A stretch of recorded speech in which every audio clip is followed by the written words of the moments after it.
Good afternoon. और गाड़ी एकदम ठीक ठाक लग रही है वैसे।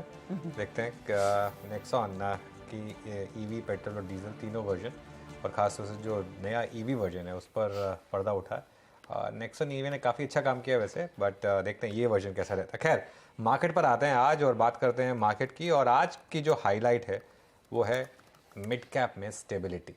निफ्टी और बैंक निफ्टी ने आज कुछ खास किया नहीं, लेकिन मिड कैप इंडेक्स देखिए, आज सुबह से लग रहा था कि आज मिड कैप इंडेक्स शायद कुछ रिकवरी के मूड में है, और ये इंडेक्स अब करीब करीब 1% ऊपर। अब कहने को 1% कोई बहुत ज़्यादा नहीं है, लेकिन जिस तरीके की 2 दिन में एक वॉलेटिलिटी थी उसके बाद अच्छा है ये 2.5:1 का एडवांस डिक्लाइन।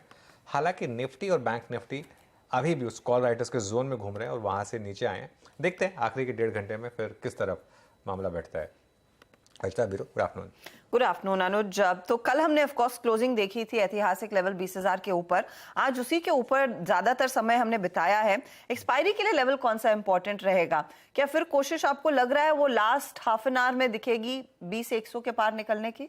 देखिए हर्षदा, गुड आफ्टरनून। लास्ट के 1.5 घंटे में पता नहीं निकले या नहीं, लेकिन एक चीज़ जो मैं और सुबह मैं और वीरू डिस्कस कर रहे थे, आज सुबह जिस तरीके से 20,100 और 20,150 का कॉल राइटर हिल नहीं रहा था सुबह बड़ी रैली के बावजूद, एक ऐसा लग रहा था कि एक कॉन्फिडेंस था उस कॉल राइटर के पास कि शायद मार्केट उस लेवल को ना तोड़े। और अब मैं ये कहूँगा कि वो कॉल राइटर सक्सीड हुआ। अब 20,100 की कॉल 5 रुपये पर आ गई है। पूरा का पूरा प्रीमियम यहाँ पे कोलैप्स कर चुका है 90%, और 20,150 का तो कॉल राइटर अब निकल चुका होगा। अब ये ओपन इंटरेस्ट की कोई वैल्यू नहीं है।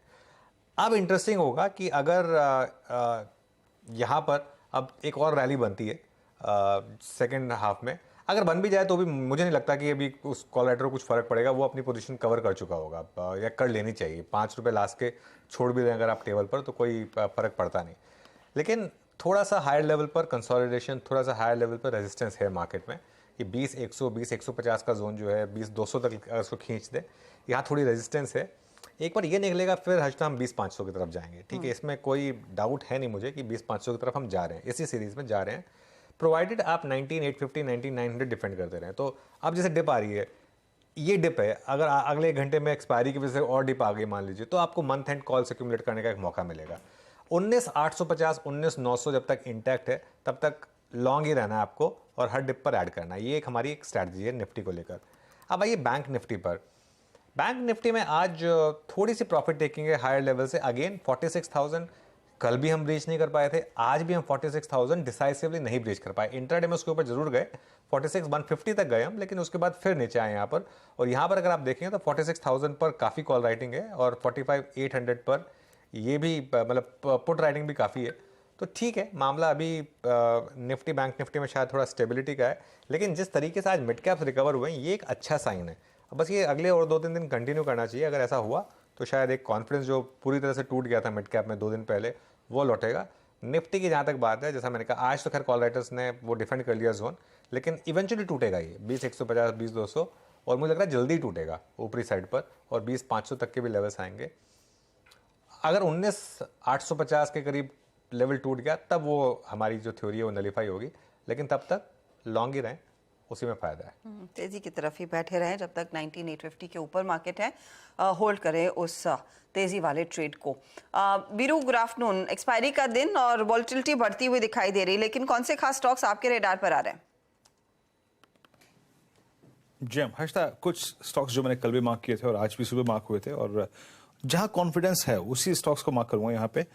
एक तो बालकृष्ण इंडस्ट्रीज लेके आएंगे शुरुआत में, करीब करीब 3.5% की काउंटर अभी भी ऊपर है। बट बात कहने वाली ये है, इंपॉर्टेंट बात, जो अक्टूबर 2021 से लेके अब तक की आ रही पूरी स्लोपिंग डाउनवर्ड चैनल को ये स्टॉक बाइसेक्ट करता हुआ बहुत स्ट्रॉन्ग कॉन्फिडेंस के साथ आपके स्क्रीन पे ओआई शेड हुआ है, ओपन इंटरेस्ट शेड हुआ है, दैट मीन्स शॉर्ट कवरिंग भी है यहाँ पर।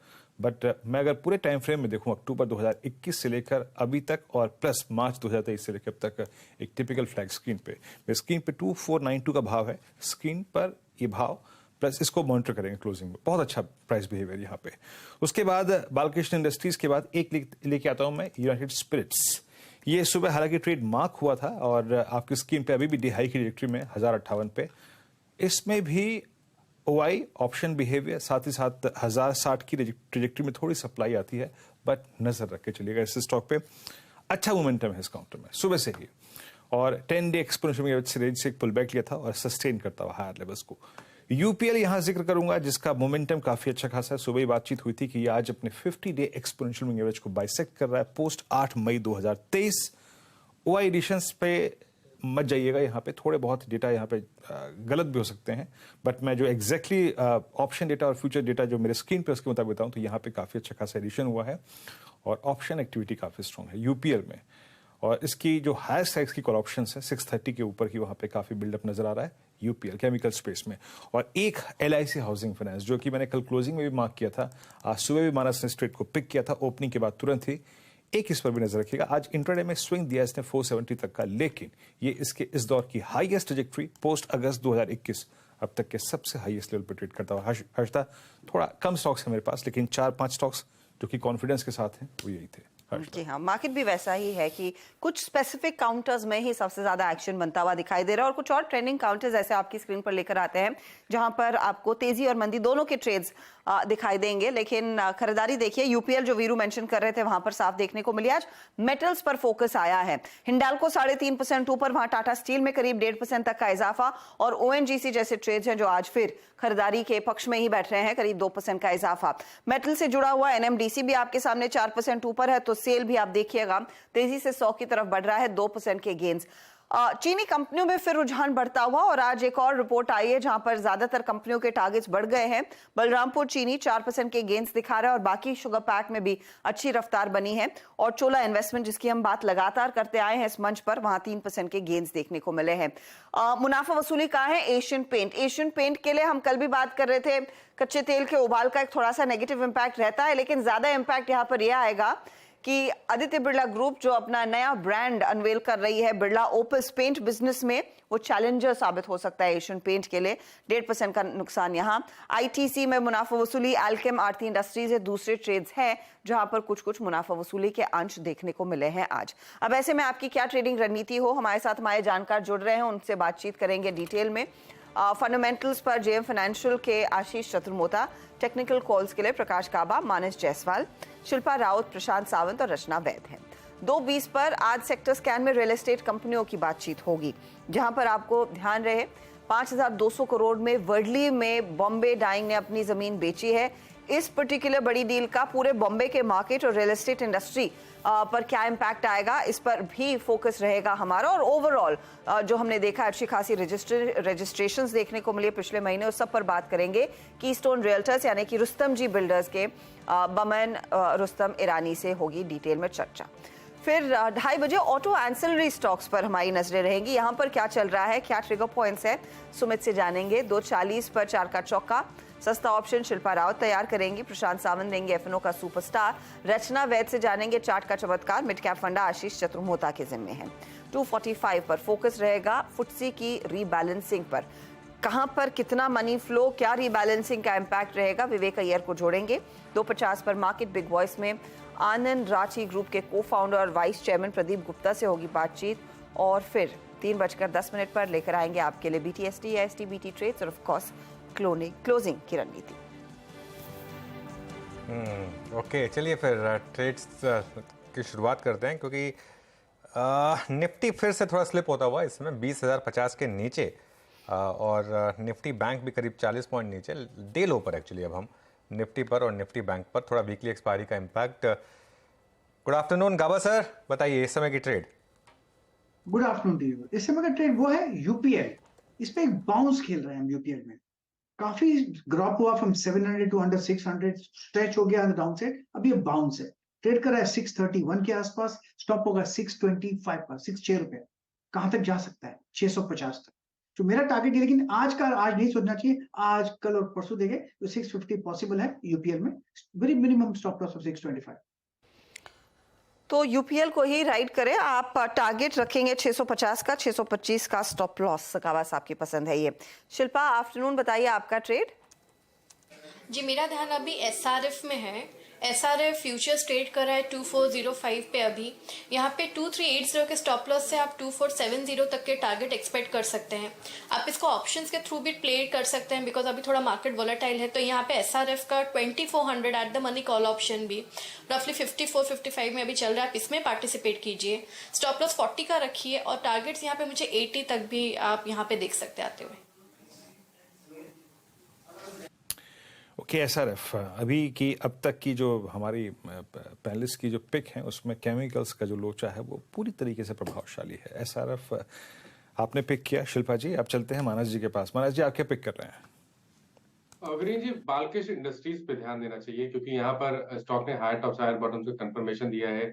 2450 का एक रेजिस्टेंस था, स्टॉक ने उसको ब्रीच किया है, वॉल्यूम बेहतर देखने को मिल रहे हैं। तो बालकृष्ण इंडस्ट्रीज खरीदारी करने की राय रहेगी। 2450 के स्टॉप लॉस से आप खरीदारी कर सकते हैं और 2540 2540 के आपको टारगेट सेट करने हैं। दोनों ही कैश लेवल्स हैं। 2500 वाला 2500 वाला कॉल ऑप्शन लिया जा सकता है। 47 रुपए के आसपास ट्रेड हो रहा है। वहां पर 32 रुपए के स्टॉप लॉस से आप खरीदारी करिए 75 रुपीज के टारगेट के लिए। रचना के देते हैं। ओके चलिए रचना जी गुड आफ्टरनून, आपकी ट्रेड क्या रहेगी? जी गुड आफ्टरनून। और मेरी ट्रेड लॉन्ग साइड पे रहेगी श्रीराम फाइनेंस की फ्यूचर्स में। श्रीराम फाइनेंस की फ्यूचर्स राइट नाउ 1915 पे ट्रेड कर रहे हैं। यहाँ पे हम 1900 पे एसएल लगाएंगे और अपसाइड पे हमारे यहाँ पे तीन टारगेट्स रहेंगे। पहला टारगेट होगा 1935, उसके बाद 1950 एंड देन 65। ओके तो श्रीराम फाइनेंस में एक अच्छा खासा मोमेंटम देखने को मिल रहा है 1915 के आसपास और तेजी यहीं पर बनती है। आशीष चतुर्मोता को भी जोड़ लेते हैं। आशीष जी गुड आफ्टरनून, बताइए क्या पिक किया है आपने आज? Good afternoon Harshada, good afternoon Anuj. तो देखिए हमने जो पिक किया है वो आईटी स्पेस से और आईटी हमें काफी प्रॉमिसिंग लगता है। इसमें ऐसे तो पूरा थीमेटिक मुझे लगता है कि एक अच्छा एक ट्रेंड बन रहा है पूरे सेक्टर के अंदर में। पर जो स्टॉक हमें काफी पसंद है वो है Larsen and Toubro technology services. और डिस्क्लोजर है कि स्टॉक हम पोर्टफोलियो में ओन करते हैं, इसकी चर्चा हमने पहले भी कई बार शो पे की है। मुझे लगता है टेक्निकली हर्षदा सबसे पहले आप देखेंगे तो करीब 1.5 साल के कंसोलिडेशन के बाद एलटीटीएस ने एक बड़ा ब्रेकआउट दिया है 4650 के ऊपर। और मुझे लगता है इस ब्रेकआउट के पोटेंशियल टारगेट्स कम से कम 5000 तक शॉर्टर टर्म में बनेंगे। बट टेक्निकली ये जो मीडियम टर्म ट्रेंड है ये काफी प्रॉमिसिंग मुझे लगता है Larsen and Toubro technology services और LTIM इन दोनों ही स्टॉक में बनता हुआ नजर आ रहा है। और साथ ही साथ आप देखेंगे कि आज के सत्र में हमने वॉल्यूम का भी एक अच्छा रुझान देखा और बहुत ही अच्छा यहाँ पर बिल्डअप हमें होते हुए नजर आ रहा है। तो मैं समझता हूँ 4650 एक अच्छा सपोर्ट के तौर पे काम करेगा। 5000 से 5200 तक की अपसाइड टेक्निकली इस स्टॉक में नजर आती है। अब जहां तक कि इस पूरे स्पेस की बात करें ER&D स्पेस में, तो हम देख रहे हैं कि वहां पर चाहे KPIT हो, टाटा एलेक्सी हो, इनके मल्टीपल्स में एक जबरदस्त री रेटिंग देखने को नजर आई थी। वहीं कहीं ना कहीं LTTS क्योंकि एक्सपोजर इनका ग्लोबली काफी ज्यादा था तो यहाँ पर हमने मल्टीपल्स को बहुत ही रीजनेबल लेवल पर देखा है। और अब मुझे लगता है कि एक री रेटिंग इनके PE मल्टीपल में होगी जो हमने पहले कहीं ना कहीं टाटा एलेक्सी या KPIT जैसे स्टॉक्स में री रेटिंग देखी। उसका एक मुझे लगता है पोटेंशियल कैंडिडेट आने वाले समय में Larsen and Toubro technology services नजर आता है। ओके टेक्नोलॉजी सर्विसेज पे आपका कन्विक्शन है। आशीष क्योंकि आप लोग थोड़ा ट्रेड्स को जब पिक करते हैं तो काफ़ी समय तक रखते हैं और आपका PMS भी है, तो अभी आप लोग केमिकल में पोजीशनिंग कैसी कर रहे हैं? केमिकल पे पूरा बाजार मेहरबान नजर आ रहा है, रिस्क रिवॉर्ड रेशो बाजार को अच्छा भी लग रहा है। फॉर इंस्टेंस UPL 50 3 महीने बाद 50 डे को पार करता हुआ। आप लोगों ने केमिकल में शॉपिंग की है कुछ? देखिए तो कुछ स्टॉक जहां पोजीशन ऑलरेडी है वीरू, जैसे कि PI इंडस्ट्रीज जैसे स्टॉक हैं वहां पर तो हम काफी लंबे समय से बने हुए हैं। बहुत ही हमें एग्रोकेमिकल स्पेस के अंदर में PI एक बहुत ही बढ़िया इंटरेस्टिंग कैंडिडेट लगता है और ग्लोबल इनोवेटर्स के साथ काफी काम करता है तो इनके मार्जिन्स भी काफी अच्छे रहते हैं। ROE कभी 25% के ऊपर रहती है तो ये कंपनी हमें काफी पसंद है। बट अभी जो आप बोल रहे हैं वो ट्रेंड कहीं ना कहीं विजिबल हो रहा है स्पेशलिटी केमिकल कंपनीज के अंदर में। और वहां हम देख रहे हैं गुजरात फ्लोरो हो गया, SRF हो गया, इन स्टॉक्स के अंदर में या दीपक नाइट्राइट जैसे स्टॉक्स है वहां पर एक अच्छा इंटरेस्ट देखने को मिला। और ये काफी लंबे समय के बाद हुआ है क्योंकि कहीं ना कहीं रॉ मटेरियल प्राइसेस जो है उनमें करेक्शन आना शुरू हुआ है और अब उसको देखते हुए लगता है कि ये जो मार्जिन इंप्रूवमेंट है वो इन स्टॉक्स में नजर आएगा।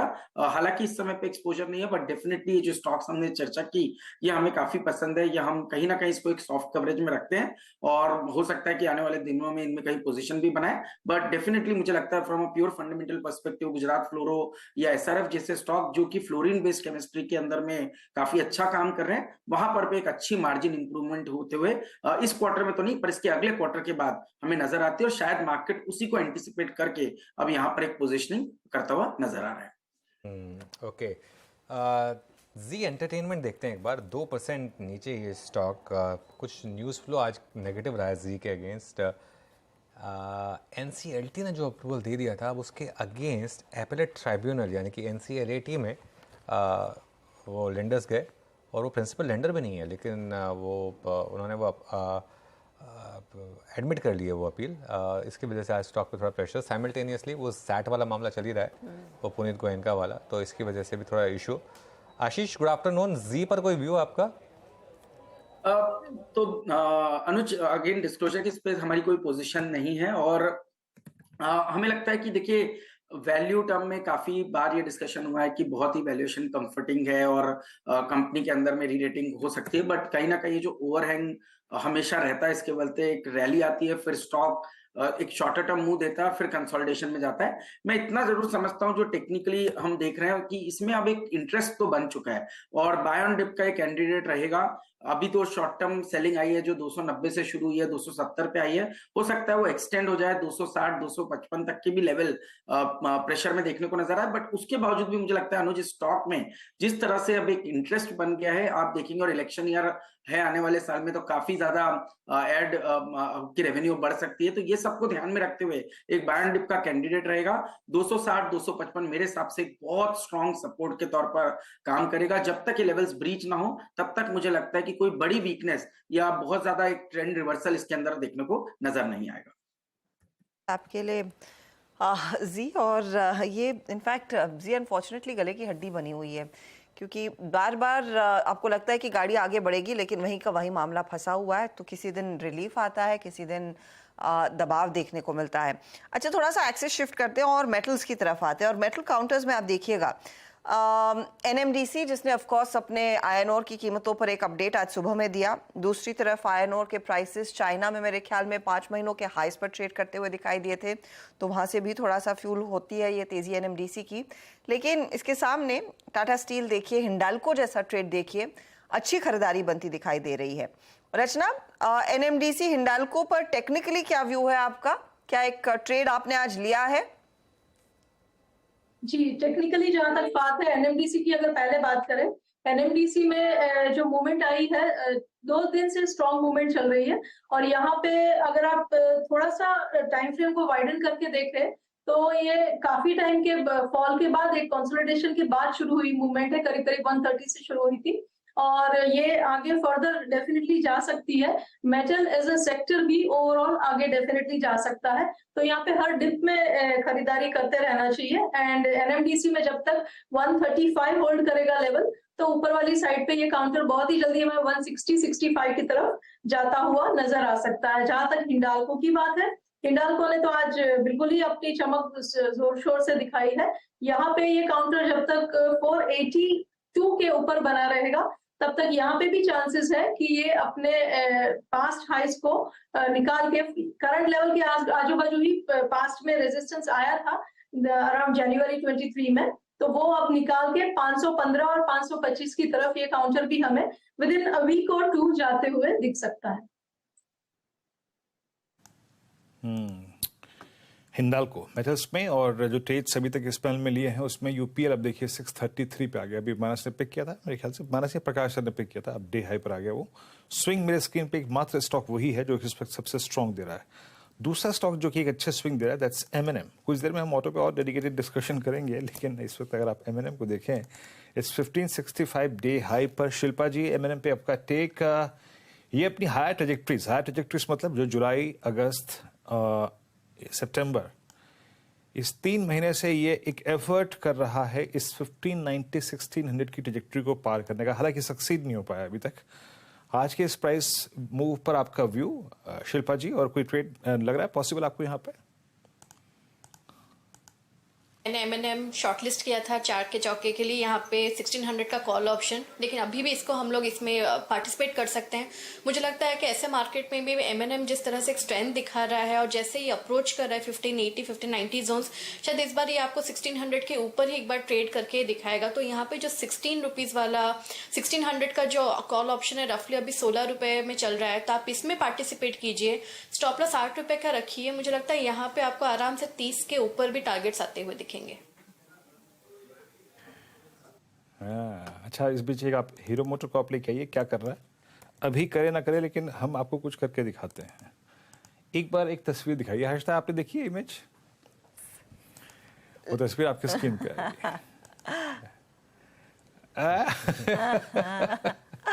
तो आखिरकार सवारी हो ही गई अनुज, फाइनली घर आ रही है। शुभकामनाएं सबसे पहले तो। नहीं, कोई आ बात रही नहीं, है मुझे मालूम है रास्ते में आज घर में आ रही है। आ रही है आ रही है। मैं टेस्ट राइड के लिए गया था वीरू आज। वो टेस्ट राइड के लिए उन्होंने आज मुझे बुलाया था, क्योंकि आपको याद होगा मैंने बुकिंग की थी जब वो मामला खुला था उस दिन, तो बुकिंग तो मैंने कर दी थी।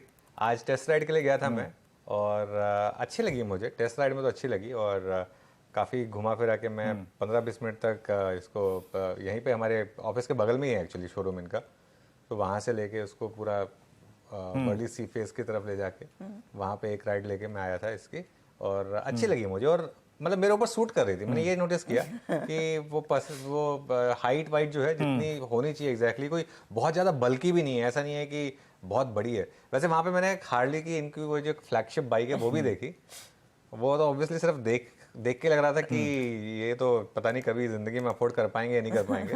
वो 32 लाख की बाइक थी। वो तो खैर मतलब ह्यूज मैसिव बाइक थी वो। खैर मैं चला भी नहीं पाऊंगा, मतलब उसके लिए चाहिए आपको थोड़ा सा आपको अपना एक्सरसाइज रिजीम पूरा चेंज करना पड़ेगा, वो बल्क अप करना पड़ेगा। नहीं, वो हाइट नहीं है ना प्रॉब्लम, ये है एक्सरसाइज कर भी देंगे तो अभी अब हाइट नहीं बढ़ा सकते ना, प्रॉब्लम ये है। लेकिन ये बाइक जो है ना वीरू, हाइट के हिसाब से सही है। मतलब जो जितना बज़ क्रिएट हुआ है ना वो वर्थ इट है, जितना बज़ क्रिएट हुआ है उसके हिसाब से अच्छा काम हुआ है। मतलब कंपनी ने अच्छी बनाई है, और आवाज़ भी अच्छी है एकदम बिल्कुल। और साउंड वही पूछा था। हाँ ठीक है, रॉयल एनफील्ड साउंड और वाइब्रेशन वाले अलग वो है, वो अपनी वो है। मैं लेकिन एक चीज मैं कहूँगा, ऐसा नहीं है कि बाइक कंप्लीटली रॉयल एनफील्ड को खत्म कर देगी। वो जो लग रहा था ना उस समय जो स्टॉक जिस तरीके से गिर गए थे, वो मार्केट के नी जग रिएक्शन होते हैं वीरू। वो रॉयल एनफील्ड वाले वो अपनी अलग पहचान रखते हैं, वो रहेगी। लेकिन ये बाइक अच्छी है, इसमें कोई डाउट नहीं है। अच्छा, मैं अभी गावा जी की तस्वीर देख रही थी एकदम। गावा जी आप बहुत कंसंट्रेशन के साथ कुछ देख रहे थे। गावा सर ने बुक की। हाँ, इसीलिए आपको टेस्ट राइड का कॉल आ गया, आपने कर लिया क्या टेस्ट राइड? मैसेजेस तो आ रहे हैं, लेकिन घर से रेसिस्टेंस बहुत है, इसलिए मैं जाने की कोशिश नहीं कर रहा हूँ। अरे हाँ बिल्कुल, बोल रहे हैं कि नहीं स्टॉप लॉस ट्रिगर हो गया। स्टॉप तो क्या प्लान है, आप फाइनली लेंगे कि नहीं लेंगे? आपने बुक तो करा ली थी। टेस्ट ड्राइव तो करके आऊंगा, बिल्कुल टेस्ट ड्राइव करके आऊंगा। उसके बाद फिर लास्ट एक अटेम्प्ट फिर करूंगा कोशिश एंट्री का, फिर देखूंगा इसके बाद स्टॉप लॉस ट्रिगर होता है या टारगेट होता है। मैं उम्मीद कर रही हूँ टारगेट हिट हो जाए उस मामले में, लेकिन हाँ है तो बड़ा दिलचस्प। और एक्चुअली मैंने उनको बोला है आप लोग ले लो, मुझे खाली एक ही राउंड दे देना। इतना भी ऑफर किया मैंने, नेवी को भी ऑफर किया, उसने भी रिफ्यूज किया। ओहो, मतलब बेटा मैं तो फ्री दे रहा हूँ आपको, क्या तकलीफ। फिर आपको आशीष को कन्विंस कर लीजिए फिर अभी। गाबा साहब वैसे आशीष तो आपके नाम पर वो बाइक लेने वाले थे। मेरी जब भी डिलीवरी आ जाएगी तब गाबा सर जब चाहें तब गाबा सर, वो उनकी बाइक है, जब मन करे पर डिलीवरी आ जाए। अगले महीने एक्सपेक्टेशन है डिलीवरी की। वैसे चलो हो गई गाबा साहब आपकी डील एकदम, ना टारगेट की चिंता ना स्टॉप लॉस ट्रिगर होने की चिंता यहाँ पर। एक बार लगे हाथ देख लेते हैं हीरो मोटोकॉर्प का हाल क्या है, स्टॉक क्या कर रहा है आज। M&M की तो हम बात कर ही रहे थे, स्टॉक में हल्की सी बढ़त है 3000 के आसपास। अच्छा हो ये गया है कि ये स्टॉक इनफैक्ट 3000 के काफी चक्कर काटने लगा है। बस अब टेक्निकली अब क्या फील मिल रहा है आपको यहाँ? हीरो मोटर मुझे लगता है ठीक ही है। यहाँ पर जो लो लेवल में सपोर्ट है, एग्रेसिव कॉल है, 2980 का स्टॉप लगाकर चले, पॉसिबल है कि 3040 को देखने को मिल सकता है। बहुत ही एग्रेसिव कॉल है, लेकिन ये जगह अच्छी है खरीदने की अगर हीरो मोटर्स खरीदना है तो। यस, बात हुई हीरो मोटो की। अब कुछ और स्टॉक्स जिन पर आपकी नजरें होनी चाहिए। अच्छा इस बीच थोड़ा सा एक्शन नेस्ले जैसे काउंटर्स में, लेकिन नेस्ले ज्यादा हरकत दिखाता नहीं है। जो फोकस है वो कंसंट्रेशन जो है वो तेजी की तरफ बना हुआ है लार्जली कमोडिटी साइड पर आज और ऑफ कोर्स फर्टिलाइजर कंपनियों पर ही। इस बीच एक बार आप ध्यान दीजिएगा आईसीआईसीआई बैंक में क्या हुआ, क्योंकि मेरी स्क्रीन पर अचानक वो % नीचे दिखने लगा था 985 पर। बैंकिंग काउंटर्स आपकी स्क्रीन पर लेकर आते हैं, वो एचडीएफसी बैंक और आईसीआईसीआई बैंक, ये दो काउंटर्स हैं जहां पर आज हमने देखा थोड़ी सी मुनाफा वसूली बढ़ती हुई दिखाई। 2 दिन अच्छी खासी खरीदारी थी और मूड इन्होंने ही संभाला हुआ था, लेकिन क्या थक गए हैं तेजी के बाद? मानस, क्या हो रहा है इन दोनों में? बैंक की जहां तक बात है, मेरे हिसाब से कंसोलिडेशन है, कोई रिवर्सल के साइन नहीं दिख रहे हैं। हालांकि ऊपर की तरफ 990 992 की रेंज में एक रेजिस्टेंस जरूर है, बट पैटर्न पॉजिटिव है और आई थिंक थोड़े कंसोलिडेशन के बाद हमें ब्रेकआउट ऊपर की तरफ देखने को मिलेगा और बहुत जल्द हम 1005 तक के स्तर देखेंगे। तो अगर एक ट्रेड लेना होगा तो लॉन्ग साइड पे होगा 974 974 रुपए की स्टॉप लॉस से खरीदारी करिए। 1005 1010 तक के टारगेट्स पॉसिबल है। एचडीएफसी बैंक भी में भी ट्रेंड पॉजिटिव है, स्लोली मूव कर रहा है ऊपर की तरफ, लेकिन हाई टॉप्स हायर बॉटम्स तो डेफिनेटली बन रहे हैं और मेरा समझना है कि ये भी 1670 की तरफ जाने की कोशिश कर रहा है और यहाँ पर भी खरीदारी करने की राय रहेगी 1624 के स्टॉप लॉस के साथ। बिल्कुल, actually Harshada missing piece ICICI bank की है। बाकी पूरा अगर आप पॉकेट देखें मार्केट का तो ठीक है, सिर्फ एक आईसीआईसीआई बैंक है जो थोड़ा सा परेशान कर रहा है अभी भी। 52 वीक हाइस का ऑब्वियसली रहा है करीब करीब 1008 का, और ये जो स्टॉक है ये अगर आप इसका पिछले 6 महीने का चार्ट देखें, जब से 2 क्वार्टर से इसके नंबर्स आए हैं उसके बाद से ये जून मेरे ख्याल से, हाँ मई जून में ये 960 के करीब था। जुलाई अगस्त सितंबर 3 महीने से ऊपर हो गए हैं इसको, और ये स्टॉक जो है 2 या 3% ही तब से उस बैंड में ही घूम रहा है। 3 महीने का चार्ट देखिए, काफ़ी टाइम से कंसोलिडेट कर रहा है, काफ़ी लंबा कंसोलिडेशन हो चुका है यहाँ पर। अब जिस दिन ये चलेगा उस दिन बड़ा चलेगा, लेकिन अब प्रॉब्लम ये है कि पार निकल नहीं रहा है 1000 के। 1008 इसका 52 वीक हाई था 1008.7, और उसकी डेट भी एक बार निकाल लेते हैं आपके लिए कि किस दिन उसने हिट किया था। जुलाई में हिट किया था, जुलाई 2023 में उसने 52 वीक हाई हिट किया था, और उसके बाद से ये स्टॉक थोड़ा कंसोलिडेट कर रहा है।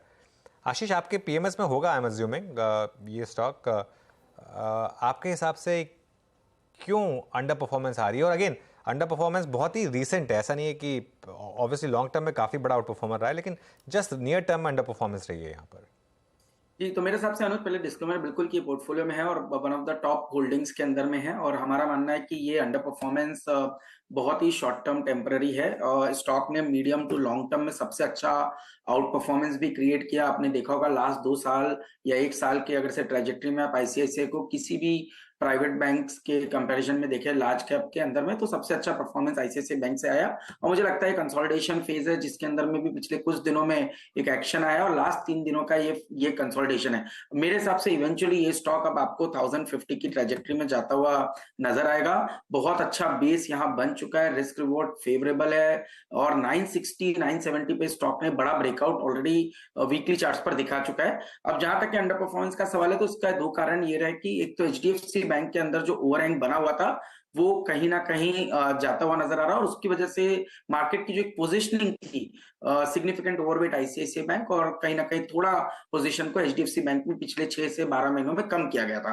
अब वापस से कहीं ना कहीं एचडीएफसी बैंक को एक ओवरवेट की तरफ लेकर जा रहे हैं, और जिसकी वजह से थोड़ा सा जो फ्लो है लिक्विडिटी का वो कहीं ना कहीं आईसीआईसीआई बैंक की तरफ नहीं आ रहा है। और साथ ही साथ पीएसयू बैंक्स ने एक बहुत बड़ा स्ट्रेंथ दिखाया। तो एक बैंकिंग का एक वेट होता है किसी भी पोर्टफोलियो में, और जनरली अगर से उस वेट में एक जगह पीएसयू बैंक ने ली या एचडीएफसी बैंक ने ली तो उसकी वजह से कहीं ना कहीं इंटरनली एक शिफ्ट होता है। ये कहीं ना कहीं मुझे लगता है वही फेज है, बट मैं समझता हूँ करंट लेवल्स पर technically ICICI bank very well placed, और 1040 1050 की जगह मुझे तो लगता है कि स्टॉक में बहुत जल्द देखने को नजर आ जाएगी। जी, आईसीआईसीआई बैंक याद रखिएगा। और ये कोई कमेंट्स जो थे वो डे के प्रोस्पेक्टिव से नहीं थे, ये पोजिशनल प्रोस्पेक्टिव से थे। 2 बजे की जो ओआई समरी थी जिसमें हमने 4 स्टॉक्स का जिक्र किया था, यूएसएल, एलआईसी, बालकृष्ण इंडस्ट्रीज और UPL. Look at Balkrishna industries now. पहला स्टॉक जो मैंने मार्क किया था, प्राइस था उस वक्त ठीक 2:03 पे लगभग 2475 रुपए। Now it's 2506। वहां से 25 रुपए का स्विंग आ चुका है। मेरे ख्याल से प्रकाश ने ली थी या मानस जी ने ली थी कॉल। डायरेक्टर साहब मेरे को सूचित कीजिएगा, पहले मैं एक बार उस ट्रेड को फिर से यहाँ पर रिवाइज कर लेता हूँ। मानस ने, मानस अब वो ट्रेड बहुत अच्छी तरीके से ग्रिप में है। अब मेरे को थोड़ा डर भी लग रहा है, लेकिन बात दूसरी ये भी है कि रिवॉर्ड भी बहुत बड़ा खुला हुआ है। वो रिवॉर्ड ये है कि अगर ये पूरी ट्रेजेक्ट्री 25-25-10 की पार कर गया फिर तो और पैसा बनेगा। इसमें क्या करना चाहिए? थोड़ा सा पेशेंस रखें इस लेवल पे। बिल्कुल पेशेंस रखना चाहिए। देखिए मैंने जो टारगेट दिए थे वो 25-40 के हैं, तो अभी भी यहाँ से भी 40 रुपए का आपको देखने को मिल सकता है, लेकिन ये सही समय है जब स्टॉप लॉस को रिवाइज कर लेना चाहिए। 2474 पे आपको स्टॉप लॉस रिवाइज करके रखना है, तो ऑलमोस्ट कॉस्ट पे आप आ गए और आपको टारगेट 25-40 के सेट करने हैं। और उसके साथ ये भी मैं मेंशन करूंगा कि अगर ये 2525 के ऊपर निकला तो आपको कम से कम 200 रुपए का आपको उसके ऊपर देखने को मिल सकता है। तो मीडियम टर्म का आउटलुक भी पॉजिटिव है, अपनी पोजीशन में बने रहिए। हालांकि अगर आप ऑप्शन ट्रेडर हैं तो आप जो ऑप्शन मैंने रिकमेंड किया था मेरे ख्याल से वो 47 रुपीज पे था और 60 रुपए के अभी हाई बने हैं। तो अगर वहां पर आपको एक इंटरडे ट्रेड मिल रहा है 60 रुपए के आसपास, तो वहां पर बुक कर लें। 13 रुपए का ऑप्शन में प्रॉफिट आ रहा है, तो वहां प्रॉफिट बुक कर ले। लेकिन पोजीशन के बेसिस पे तो डेफिनेटली बालकृष्ण इंडस्ट्रीज में बने रहना चाहिए। अच्छा, एक बार यूनाइटेड स्पिरिट्स वापस लेकर आइए। यूनाइटेड स्पिरिट्स के साथ दिक्कत पिछले कई दिनों में नहीं कई महीनों में रही है। एग्जैक्टली यहीं पर आकर ये स्टॉक अटकता है 1060 1070 के करीब। ये स्टॉक जो है अब 1060 पर, इसका ज़रा 52 वीक हाई और लो वाली प्लेट फायर करिए, वो देखते हैं। अभी आई थिंक रिसेंटली ही ये 52 वीक हाई वापस टेस्ट करके आया स्टॉक यूनाइटेड स्पिरिट्स का, और वो डेट थी 11 सितंबर 2023। हाँ, 1072। ये कई बार इसने इस लेवल को क्रॉस करने की कोशिश की है, लेकिन थोड़ा सा अटक जाता है यहाँ पर आकर। रचना, एक बार चार्ट देखिए यूनाइटेड स्पिरिट्स का, कोई फ्रेश व्यू यहाँ पर?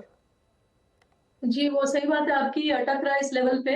और फिलहाल भी देखते हुए यही लग रहा है कि यहाँ से हम 20 to 30 रुपीज का फर्दर मूव डेफिनेटली एक्सपेक्ट कर सकते हैं। करीब करीब 1070 तक ये काउंटर जा सकता है, 7075 के करीब, लेकिन वहां पे फिर से रुकावट आने के चांसेस अभी भी चार्ट पे बने हुए हैं। सो 20-25 रुपीज के मूव के लिए अगर कोई प्ले करना चाहता है तो 1050 पे ऐसे लगा कि प्ले कर सकता है।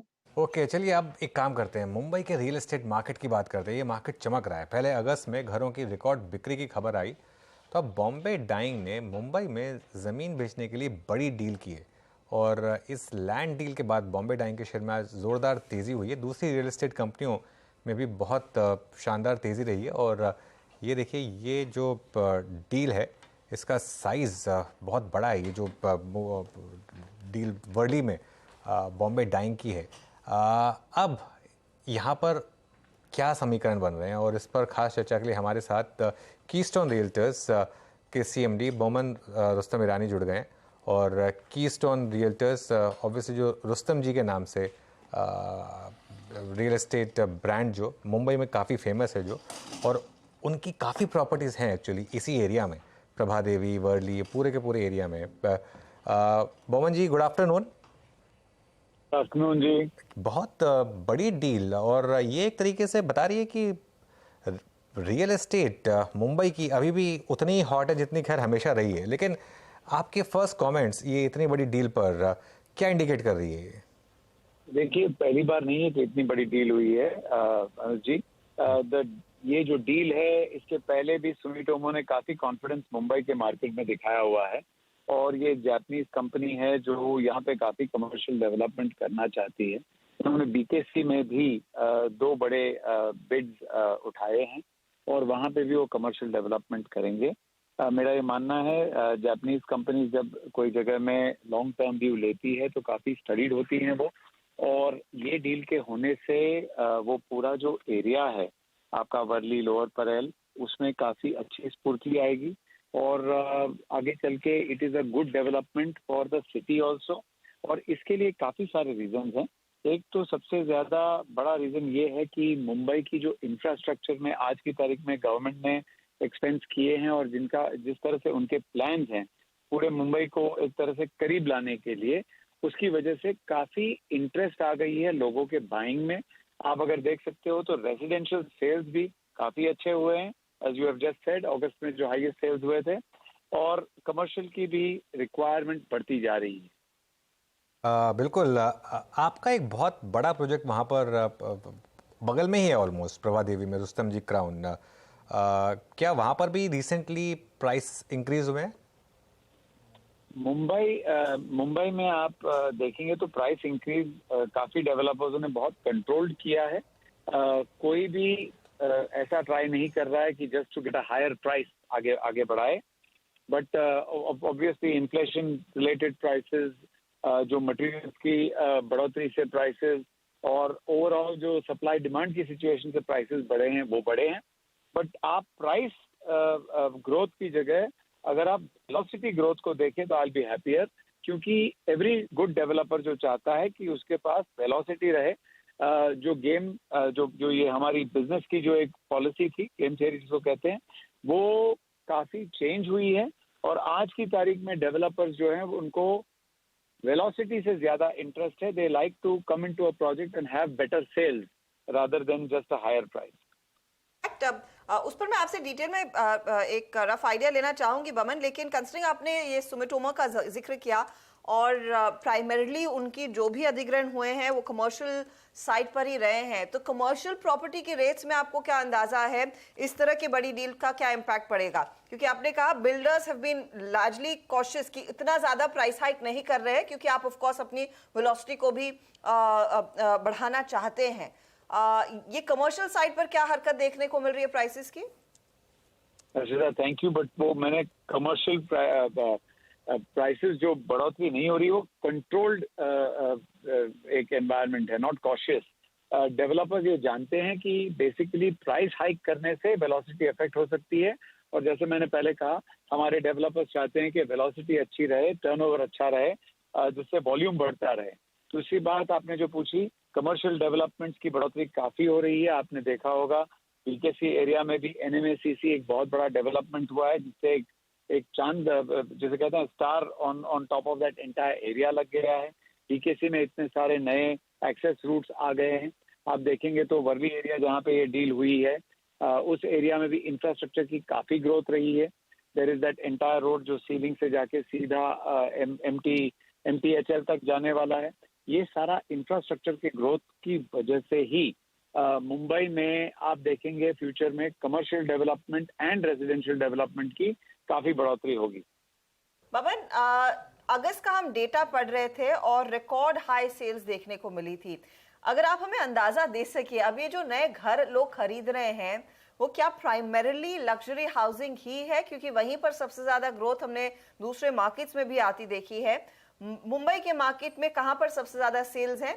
और फिर मंगलवार से गणेश चतुर्थी शुरू हो जाएगी और गणेश फेस्टिवल में भी ढेरों बुकिंग होती है, तो क्या आप एंटिसिपेट करें सितंबर का महीना लेकर आएगा in terms of property sales? तो हमारी फ्रेटर्निटी जो है, डेवलपर फ्रेटर्निटी, वो ऑलवेज ये पीरियड के लिए काफी तैयारी करती है। आप देखेंगे नए लॉन्चेस आएंगे इस पीरियड में। गणेश चतुर्थी से लेकर दिवाली तक एक बहुत ही अच्छा शुभ मुहूर्त आता है और लोग इसमें काफी अच्छी नई चीजें खरीदते हैं, जिसमें सबसे ज्यादा घरों की खरीदी अगर होती है तो इंडियन सेंटिमेंट के लिए ये बेस्ट टाइम है घर खरीदने के लिए। तो हमारे डेवलपर फ्रेटर्निटी काफी तैयारी करती है नए लॉन्चेस के लिए, स्कीम्स बनाने के लिए, लोगों को अच्छे घर एट अ जिसे कहते हैं प्रॉपर लोकेशन देने के लिए। और हमारा मानना है कि दिस ट्रेंड जो आपने अगस्त में देखा है वो सितंबर टू नवंबर तक चलते रहेगा, and there will be good amount of sales taking place. आपका I mean I don't know if there was there any other, pretty hopeful and जिसे कहते हैं positive in this period for better sales to take place. All right, Mohan ji बहुत बहुत शुक्रिया आज हमारे साथ बात करने के लिए, और शायद किसी दिन आपकी प्रॉपर्टी अफोर्ड करने की हमारे अंदर भी एक काबिलियत हो, but thank you so much ji. आपके लिए बता दूं, हम प्रॉपर्टीज विरार और थाना से लेके साउथ मुंबई तक बनाते हैं। हर किसी के लिए हमारे यहाँ कोई ना कोई घर मिलने की पूरी ये प्रयत्न करते हैं हम। बिल्कुल नहीं, वही मतलब उम्मीद तो यही है कि कभी जिंदगी में आगे साउथ मुंबई में भी कभी बना पाए, मतलब होप तो यही रखेंगे। तो मुझे बहुत बहुत शुक्रिया खैर जुड़ने के लिए हमारे साथ आज, एंड ऑल द बेस्ट आपको। Thank you. ओके, तो चलिए, Mumbai based real estate stocks अच्छी तेज़ी रही आज यहाँ पर इन स्टॉक्स में। हालांकि एक दो स्टॉक्स ऑफ हाइज हुए हैं अब, लेकिन सुबह से ओबेरॉय, गोदरेज प्रॉपर्टीज़, इन सब स्टॉक्स में तेज़ी अच्छी रही। मानस, इस पूरे पैक में कोई पिक होगी आपकी क्या? देखिए, मैंने आज मॉर्निंग में भी ओबराय रियल्टी की वकालत की थी, क्योंकि यहाँ पर अगर हम किसी भी तरह से देखें, अगर आप शॉर्ट टर्म ट्रेडर है तो भी देखिए ध्यान रखिए, स्टॉक करेक्ट हुआ, 20 डे मूविंग एवरेज पे सपोर्ट लिया, तो अगर एक ट्रेडर है तो भी आप खरीदारी कर सकते हैं, और अगर आप निवेशक हैं तो भी ओबराय रियल्टी एक बहुत ही बढ़िया पिक हो सकता है, क्योंकि जो लॉन्ग टर्म चार्ट है वहां पर हमें बहुत ही इंपॉर्टेंट ब्रेकआउट देखने को मिला है, जिसके टारगेट करीब 1400 के आसपास के आते हैं। तो एक साल का जो टारगेट है वो 1400 रुपए के आसपास का रहेगा। लेकिन ट्रेडर के तौर पे आप करंट लेवल्स पे भी खरीदारी कर सकते हैं। स्टॉप लॉसेस 1140 के नीचे रहेंगे और टारगेट 1200 रुपए के आसपास के रहेंगे। रियल्टी एक प्रेफर्ड पिक इस समय आपके लिए उभर कर आ रहा है। अच्छा, एक दो पीएसयू काउंटर्स आपकी स्क्रीन पर लेकर आते हैं। एक तो आरईसी जैसे काउंटर्स में एक बहुत बड़ा स्विंग बैक देखने को मिला है। बेल जैसा काउंटर, बीएल जैसे काउंटर में भी खरीदारी रही, तो जो मंगलवार को वो क्लियरली क्रैक देखने को मिली थी, जो दरारें धीरे धीरे करके आ रही थी, उसको भरने की कोशिश यहाँ पर इन स्टॉक्स में आती हुई। भेल आपका 130 के आसपास है। एनएचपीसी एक काउंटर, एसजेवीएन में तो खूब तेजी हुई है अब तक इस साल में। एनएचपीसी में अचानक खरीदारी बनती दिखाई दी थी। ध्यान रहे, सरकारी कंपनियां लार्जली ये कैश मार्केट वाले स्टॉक्स हैं, और इनमें जब स्पाइक आता है तो हमने देखा है कि अब 9% के गेन्स, ये एब्सोल्युटली कोई खबर नहीं है, मेरे को कोई कारण नहीं दिख रहा है कि एनएचपीसी में इस तरह का स्पाइक देखने को मिले। आशीष, कई सरकारी कंपनियां, और मुझे याद है रेलवे साइड पर आपने कई बढ़िया स्टॉक्स आइडेंटिफाई किए थे। ये power side, NHPC, hydro electricity वाले जो ट्रेड्स हैं, क्या वहां पर भी आपको कुछ अपॉर्चुनिटी दिख रही है इस समय? या एनएचपीसी जैसा स्टॉक 9% क्यों भागा, क्या पता? जी, तो अर्चना देखिए, हमने 3-4 थीम जो पूरे पीएसयूज में काफी अच्छे से राइड की और बात भी काफी की इस पे। पहला था हमारा सीपीएससी ईटीएफ का इंडेक्स, इसको हमने काफी बार आपके चैनल पे चर्चा की। दूसरा था पीएसयू बैंक 20 का ईटीएफ, जिसकी हम करीब 1.5 साल से आपके चैनल पे हमने कई बार इसका डिस्कशन किया। तीसरा था रेलवेज, जिसमें हमने लास्ट 2-3 महीनों में बहुत ही अच्छे रिटर्न्स बनते हुए देखे। और अब जो हम बात कर रहे हैं पावर की जो सेगमेंट की, और इसके ऊपर भी हमने एनटीपीसी के ऊपर काफी चर्चा की। अब आप ये समझिए कि बहुत बड़ा ट्रांजिशन जो है, हम सभी जानते हैं कि कैसे जो फॉसिल फ्यूल या जिस तरह से कोल बेस से हम रिन्यूएबल एनर्जी की तरफ जा रहे हैं, और ये कोई छोटा मोटा ट्रांजिशन नहीं है, बहुत बड़े लेवल पे ट्रांजिशन होगा। एक बहुत बड़ी थीम यहाँ पर बन रही है, और उसी को मार्केट प्ले करने की कोशिश कर रहा है, चाहे वो एसजेवीएन हो, जिसने अपनी कैपेसिटी के बारे में बात किया कि ऑलमोस्ट इनकी कैपेसिटी डबल यहाँ से होने वाली है। एनएचपीसी के अंदर में, हाइड्रो के अंदर काफी काम हो रहा है, और एनटीपीसी जो कि टिपिकली हमने थर्मल बेस्ड पावर प्लांट के तौर पर हम इनको जानते हैं, ये बात कर रहे हैं कि ये अब एक सिग्निफिकेंट अमाउंट ऑफ कैपेसिटी जो है वो रिन्यूएबल साइड में क्रिएट करेंगे। और इसी के चलते हम देख रहे हैं मार्केट इन सभी स्टॉक्स को एक बड़ा रिवॉर्ड दे रहा है, क्योंकि यहाँ पर जो आपके आरओईज है वो रेगुलेटेड होते हैं, बट जब भी आप बड़ा केपेक्स करेंगे मार्केट उसको रिवॉर्ड करेगा, और ये रिवॉर्ड अब इन स्टॉक्स में बनता हुआ नजर आ रहा है। तो मेरे हिसाब से थीम काफी प्रॉमिसिंग रहेगी, चलती रहेगी। इसमें एसजेवीएन भी हमें काफी अच्छा लगता है, एनएचपीसी भी अच्छा लगता है, और लार्ज कैप के अंदर में एनटीपीसी हमारी टॉप पिक है, जिसको हम होल्ड भी करते हैं। और हमारा मानना है कि एनटीपीसी के अंदर में पोजिशनली आपको 300 रुपए के ऊपर टेक्निकली भी जगह बन रही है, क्योंकि 13-14 साल के बाद एक बड़ा ब्रेकआउट एनटीपीसी के अंदर में आया है। डिविडेंड यील्ड अच्छी है, रिन्यूएबल एनर्जी के अंदर फोकस है, और कॉस्ट ऑफ फंड्स काफी लो है। इस सबको ध्यान में रखते हुए अगर आप एक स्टेबल नाम के साथ जाना चाहते हैं तो एनटीपीसी रहेगा, बट डेफिनेटली मैं समझता हूँ एसजेवीएन और एनएचपीसी जैसे स्टॉक भी मौजूदा स्तरों से आपको एक अच्छी अपसाइड दिखा सकते हैं। ओके, ये हो गया पावर स्पेस पे व्यू। प्रशांत जुड़ चुके हैं बहुत वक्त पे, क्योंकि मैं उनसे एक बात करना चाह रहा था। प्रशांत, आपको याद होगा कल हमने एक चीज प्रीएम्प्ट की थी सुबह सुबह कि 317 पर ग्रेनुअल्स पकड़ लेते हैं, इस बार शायद ब्रेकआउट आ जाए। वो ब्रेकआउट भी आ गया, वहां से काउंटर अब 16 रुपए ऊपर है, 332.75। दैट मीन्स अब ये जनवरी 2023 के हाईस को क्रॉस कर चुका है, 9 जनवरी के। Technically speaking it's CY23 highest cluster. अब कैसे अप्रोच करें इस स्टॉक को? कल 317 का भाव था, प्रीएम्प्ट किया था हमने। अब आपका व्यू और नए टारगेट्स। जी वीरू जी, गुड आफ्टरनून। एक ब्रेकआउट जो हम कल एक्सपेक्ट कर रहे थे वो आज बहुत क्लियर कट नजर आया। इनफैक्ट कल ही जो वॉल्यूम्स आए वहां पे एविडेंट था कि यहाँ पे एक ब्रेकआउट आ सकता है। अब मुझे लग रहा है कंफर्टेबली बने रहना चाहिए। आप स्टॉप लॉस रखिए 322, 322 जो कि एक रेजिस्टेंस था, वहां पे आप स्टॉप लॉस रख के बने रहिए। मुझे लग रहा है अभी स्टॉक 350 तक बहुत कंफर्टेबली जा सकता है, और हायर लेवल्स भी दिख सकता है, बट शायद एक डिप आए। 322 स्पॉट क्लोजिंग स्टॉप लॉस रख के बिल्कुल पोजीशन को होल्ड किया रखना चाहिए। ओके ग्रैन्यूल्स अच्छा मूव यहाँ पर और वो NHPC और SGBN में मूव बहुत शानदार दोनों स्टॉक्स में, एक के बाद एक दोनों स्टॉक्स आपके रेडार पर आएंगे, दोनों में शानदार मूव्स। चलिए अब एक काम करते हैं, 4 का चौका की शुरुआत करते हैं और सबसे पहले सस्ता ऑप्शन ट्रेड शिल्पा राउत से लेंगे। शिल्पा जी बताइए आपकी ट्रेड। जी अनुज जी, मेरा सस्ता ऑप्शन रहेगा LIC में। LIC में 456-57 पे बहुत अच्छा सपोर्ट बिल्टअप है। तो यहाँ पे पुट राइटिंग भी बहुत स्ट्रॉन्ग है 460 लेवल्स पे। तो यहाँ पे टारगेट्स ऑफ 480 to 500 बहुत इजीली यहाँ पे अचीवेबल होते हुए दिखेंगे जब तक हम लोग 455 on the safer side hold करेंगे। तो 470 का जो कॉल ऑप्शन है रफली अभी 8.60 पे अभी ट्रेड करा है, आप इसमें पार्टिसिपेट कीजिए। 4.50 रुपये का स्टॉप लॉस लगाइए और जो पहला टारगेट आएगा वो 13, फिर 18 एंड 21 के भी टारगेट है। 470 का कॉल और ये फिलहाल आपके लिए ट्रेड्स। पहला टारगेट ऑफ कोर्स 13 रुपये का रहेगा, तेजी करनी है LIC हाउसिंग में। अच्छा वेरी क्विकली प्रशांत आपकी तरफ मैं आ रही हूँ, FNO सुपरस्टार बताइए क्या है ट्रेड। जी हर्षा जी, इंडियन होटल्स मुझे बहुत अच्छा लग रहा है। इनफैक्ट कल जो डिप आई 20 दिनों के एवरेज को छू के, वो बहुत अच्छी डिप थी, अपॉर्चुनिटी टू बाय। अभी बाय किया जा सकता है 421-22 के बीच स्पॉट ट्रेड कर रहा है। मैं स्टॉप लॉस रखूंगा 413 413 पे। जो टारगेट मैं देख रहा हूँ वो 440 का होगा 440। Okay Indian hotels. अब अगली ट्रेड के लिए चलते हैं रचना जी के पास। चार्ट का चमत्कार। रचना जी क्या पिक कर रही हैं आप? जी मेरी तरफ से जो पिक आएगा दैट इज इन MCX में एक अच्छी मूवमेंट शुरू होने के अच्छे चांसेस है। और यहाँ पे फ्यूचर्स के हिसाब से अगर हम 1745 पे ऐसे लगा के रखे तो अपसाइड पे हमें टारगेट मिल सकता है 1800 का और 1805 का। ओके MCX यहाँ पर आपको बाय करना। चलिए आशीष के पास चलते हैं मिड कैप फंडा के लिए। आशीष बताइए आपके pick.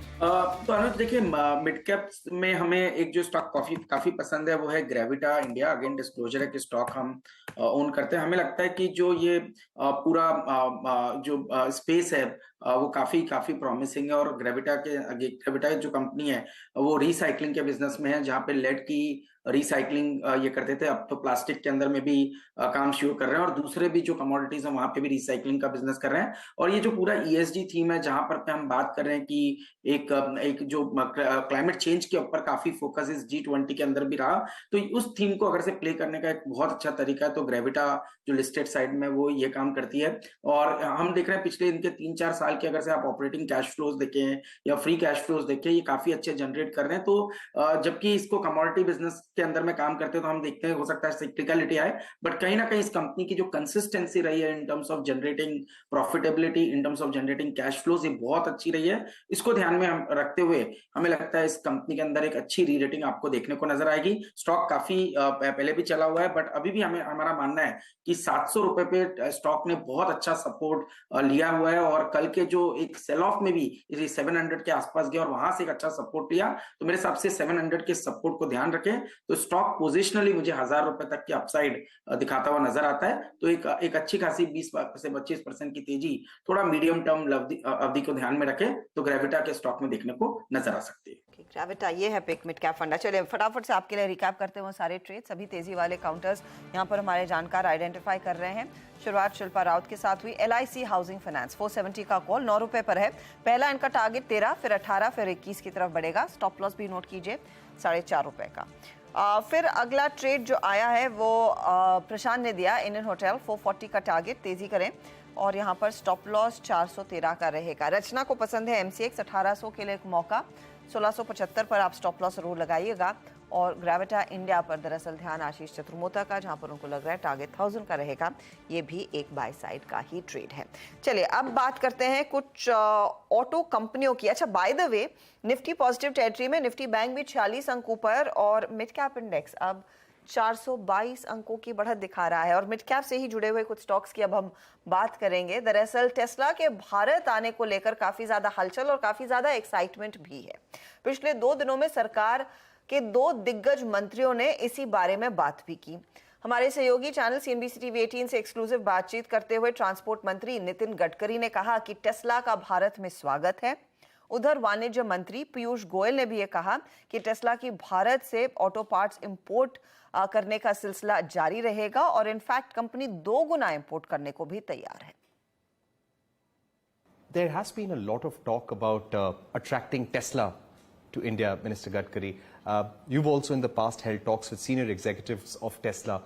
What is the current status of negotiations with the company? They've been asking for tariff reductions. What is your view? Are they likely to set up soon in India? They are welcome. We don't have any problem. And Indian domestic market is very huge. At the time, export is also, they can make it.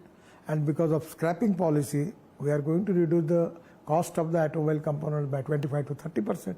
They will be benefited. So they are welcome. We are waiting for them. Tesla already last year bought $1 billion of components from, I think, all of you sitting here. I have the list of companies who supplied to Tesla. This year, their target is nearly $1.7 or $1.9 billion, what they mentioned to me. Yesterday, I had a conversation with some of the other auto industry participants, and they also indicated that they have interest in coming to India. This is a government which provides equal opportunity to everybody. So we'll come out with a policy which will be in consultation with all the stakeholders. Okay चलिए, ये आपने नितिन गडकरी जी को सुना, अब सरकार के दो बड़े मंत्रियों को सुना आपने, लेकिन अब सवाल ये पैदा होता है कि देश में अगर टेस्ला आया तो फ़ायदा किसे होगा? बहुत सारे लोग बहुत सारी बातें कह रहे हैं, लेकिन सुमित रिसर्च करते हैं और सुमित ने रिसर्च की है कि किन कंपनियों को फ़ायदा होगा। सुमित, तो आप ही बता दीजिए। तो संभावित लिस्ट, अब तक तो कहीं भी कोई भी नाम ऑफिशियली अनाउंस नहीं हुआ है टेस्ला की तरफ से कौन, लेकिन कुछ कंपनियां हैं जिनकी अटकलें बहुत तेज़ हैं कि शायद ये टेस्ला के लिए सप्लायर हो सकती हैं, क्योंकि उनके प्लांट्स के आसपास हैं, वो ऑलरेडी उस तरह की कंपनियों को सप्लाई कर रहे हैं और ऑलरेडी उन कंपनीज़ के साथ उन प्रोडक्ट्स में डील कर रहे हैं जो कि टेस्ला को ज़रूरत होती है। तो कुछ नामों में पहला नाम सोना कॉमस्टार, इसको आप एक बार स्क्रीन पर लेकर आए, क्योंकि ये कंपनी ईवी कारोबार के अंदर बहुत समय से सप्लाई कर रही है और ईवी कारोबार में इसका नाम प्रोमिनेंटली सामने आता भी रहा है। ये दुनिया के 10 सबसे बड़े ईवी कंपनीज को सप्लाई करती है। तो अगर टॉप 10 वर्ल्ड की ईवीज आप देखेंगे तो उसमें ऑटोमेटिकली आपको टेस्ला का नाम कहीं ना कहीं दिखाई पड़ ही जाएगा। तो ये उनमें से मेजर बिग 5 को सप्लाई करते हैं। प्लस कंपनी ईवी के 2 व्हीलर स्पेस में भी दुनिया के 10 सबसे बड़े जो 2 व्हीलर ईवी उनमें से 4 को सप्लाई करती हैं, ये खुद मेंशन करते हैं। और करीब 8 से लेकर 9 ऐसे ईवी के पार्ट्स हैं, क्रिटिकल कंपोनेंट्स हैं ईवी के, जो ये सप्लाई करते हैं। तो इसीलिए एक प्रोबेबल कैंडिडेट ये हो सकता है। तो शायद मार्केट इसी को इसलिए आज थम्स अप भी दे रहा है। दूसरा नाम है संधार टेक का। ये कंपनी 15% के आसपास रेवेन्यूज जो है एक्सपोर्ट मार्केट से डिराइव करती है और बड़े क्रिटिकल कंपोनेंट्स ईवी स्पेस पे ये भी सप्लाई करती है। बड़े जापान, साउथ कोरिया, ताइवान, ये 3 ऐसी इकोनॉमीज़ हैं जिनमें इनके टेक्निकल टाई अप भी हैं ईवीज़ को लेकर। रिवोल्ट, एथर, एम्पियर, टीवीएस, ये डोमेस्टिक कंपनीज हैं जिनको ये ईवीज़ के 2 व्हीलर के लिए सप्लाई करती हैं। और महिंद्रा और टाटा, ये दोनों इंडिया की सबसे बड़ी ईवी प्लेयर्स हैं जिनको ये ऑलरेडी सप्लाई कर रहे हैं। तो इस तरह के प्लेयर्स को सप्लाई करने वाली कंपनी गोइंग फॉरवर्ड एक्सपेक्ट किया जा रहा है कि शायद ये टेस्ला को भी सप्लाई करते हुए दिखाई पड़ेंगे। और लास्टली एक बड़ा नाम जो है वो है भारत फोर्ज।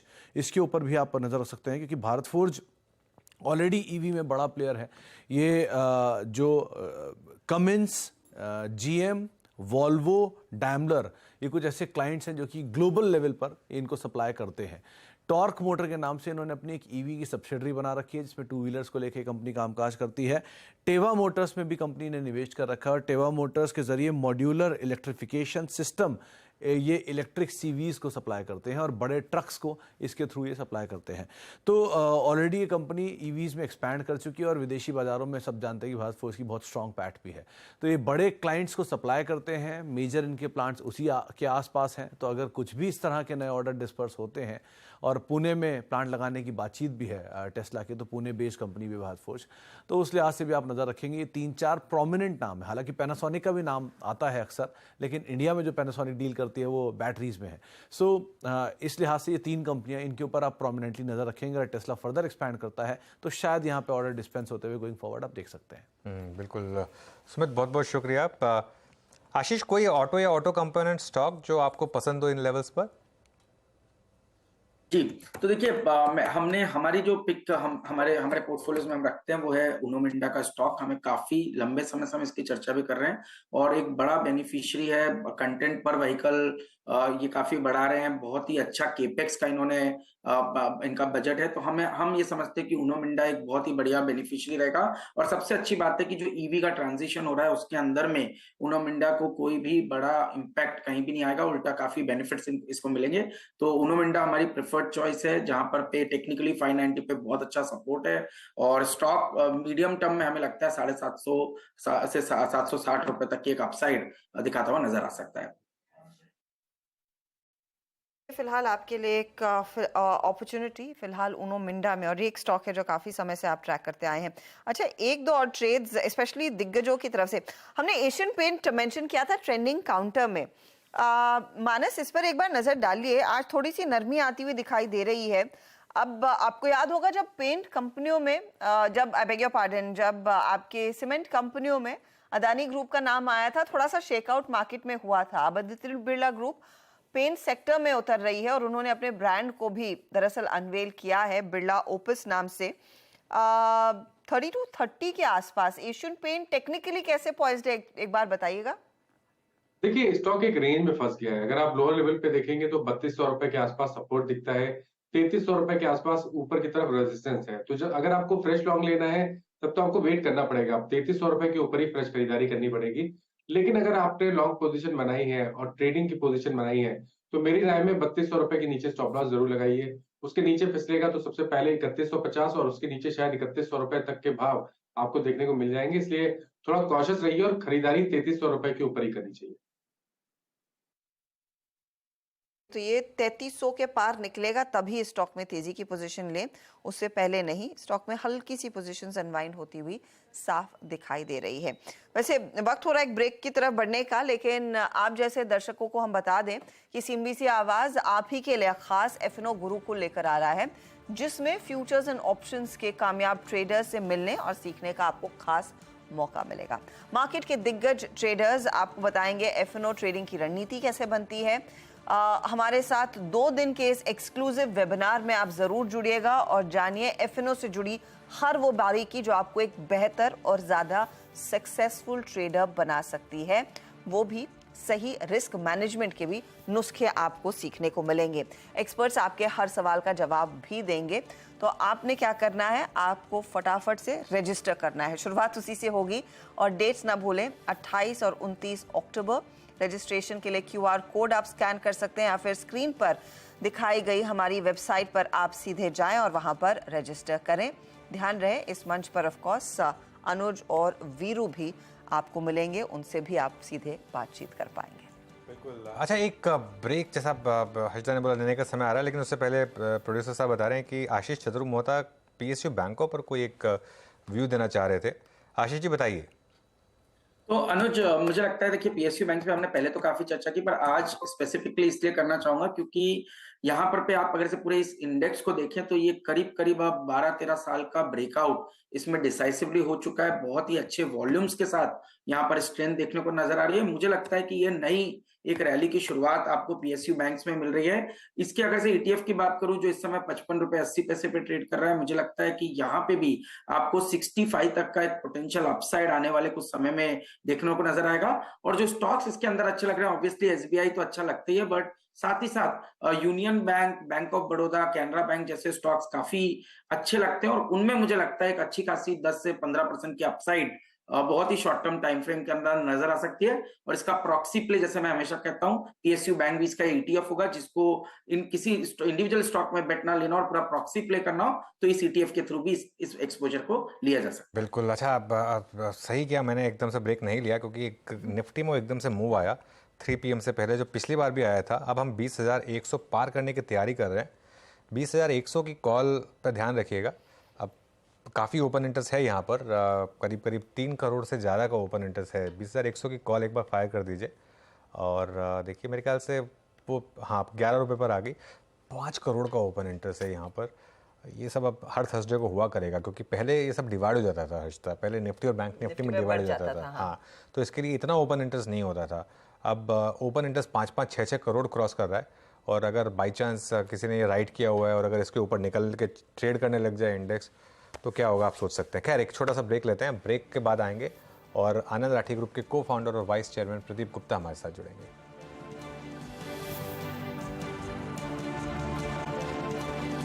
20,094 निफ्टी पर बिग मार्केट वॉइसेस में आज हमारे साथ आनंद राठी ग्रुप से वाइस चेयरमैन प्रदीप गुप्ता जुड़ गए हैं। प्रदीप जी गुड आफ्टरनून, क्या व्यू है इस समय मार्केट को लेकर, खास तौर से जो गुड आफ्टरनून और सीएनबीसी आवाज के दर्शकों का मेरा बहुत बहुत नमस्कार। नमस्कार।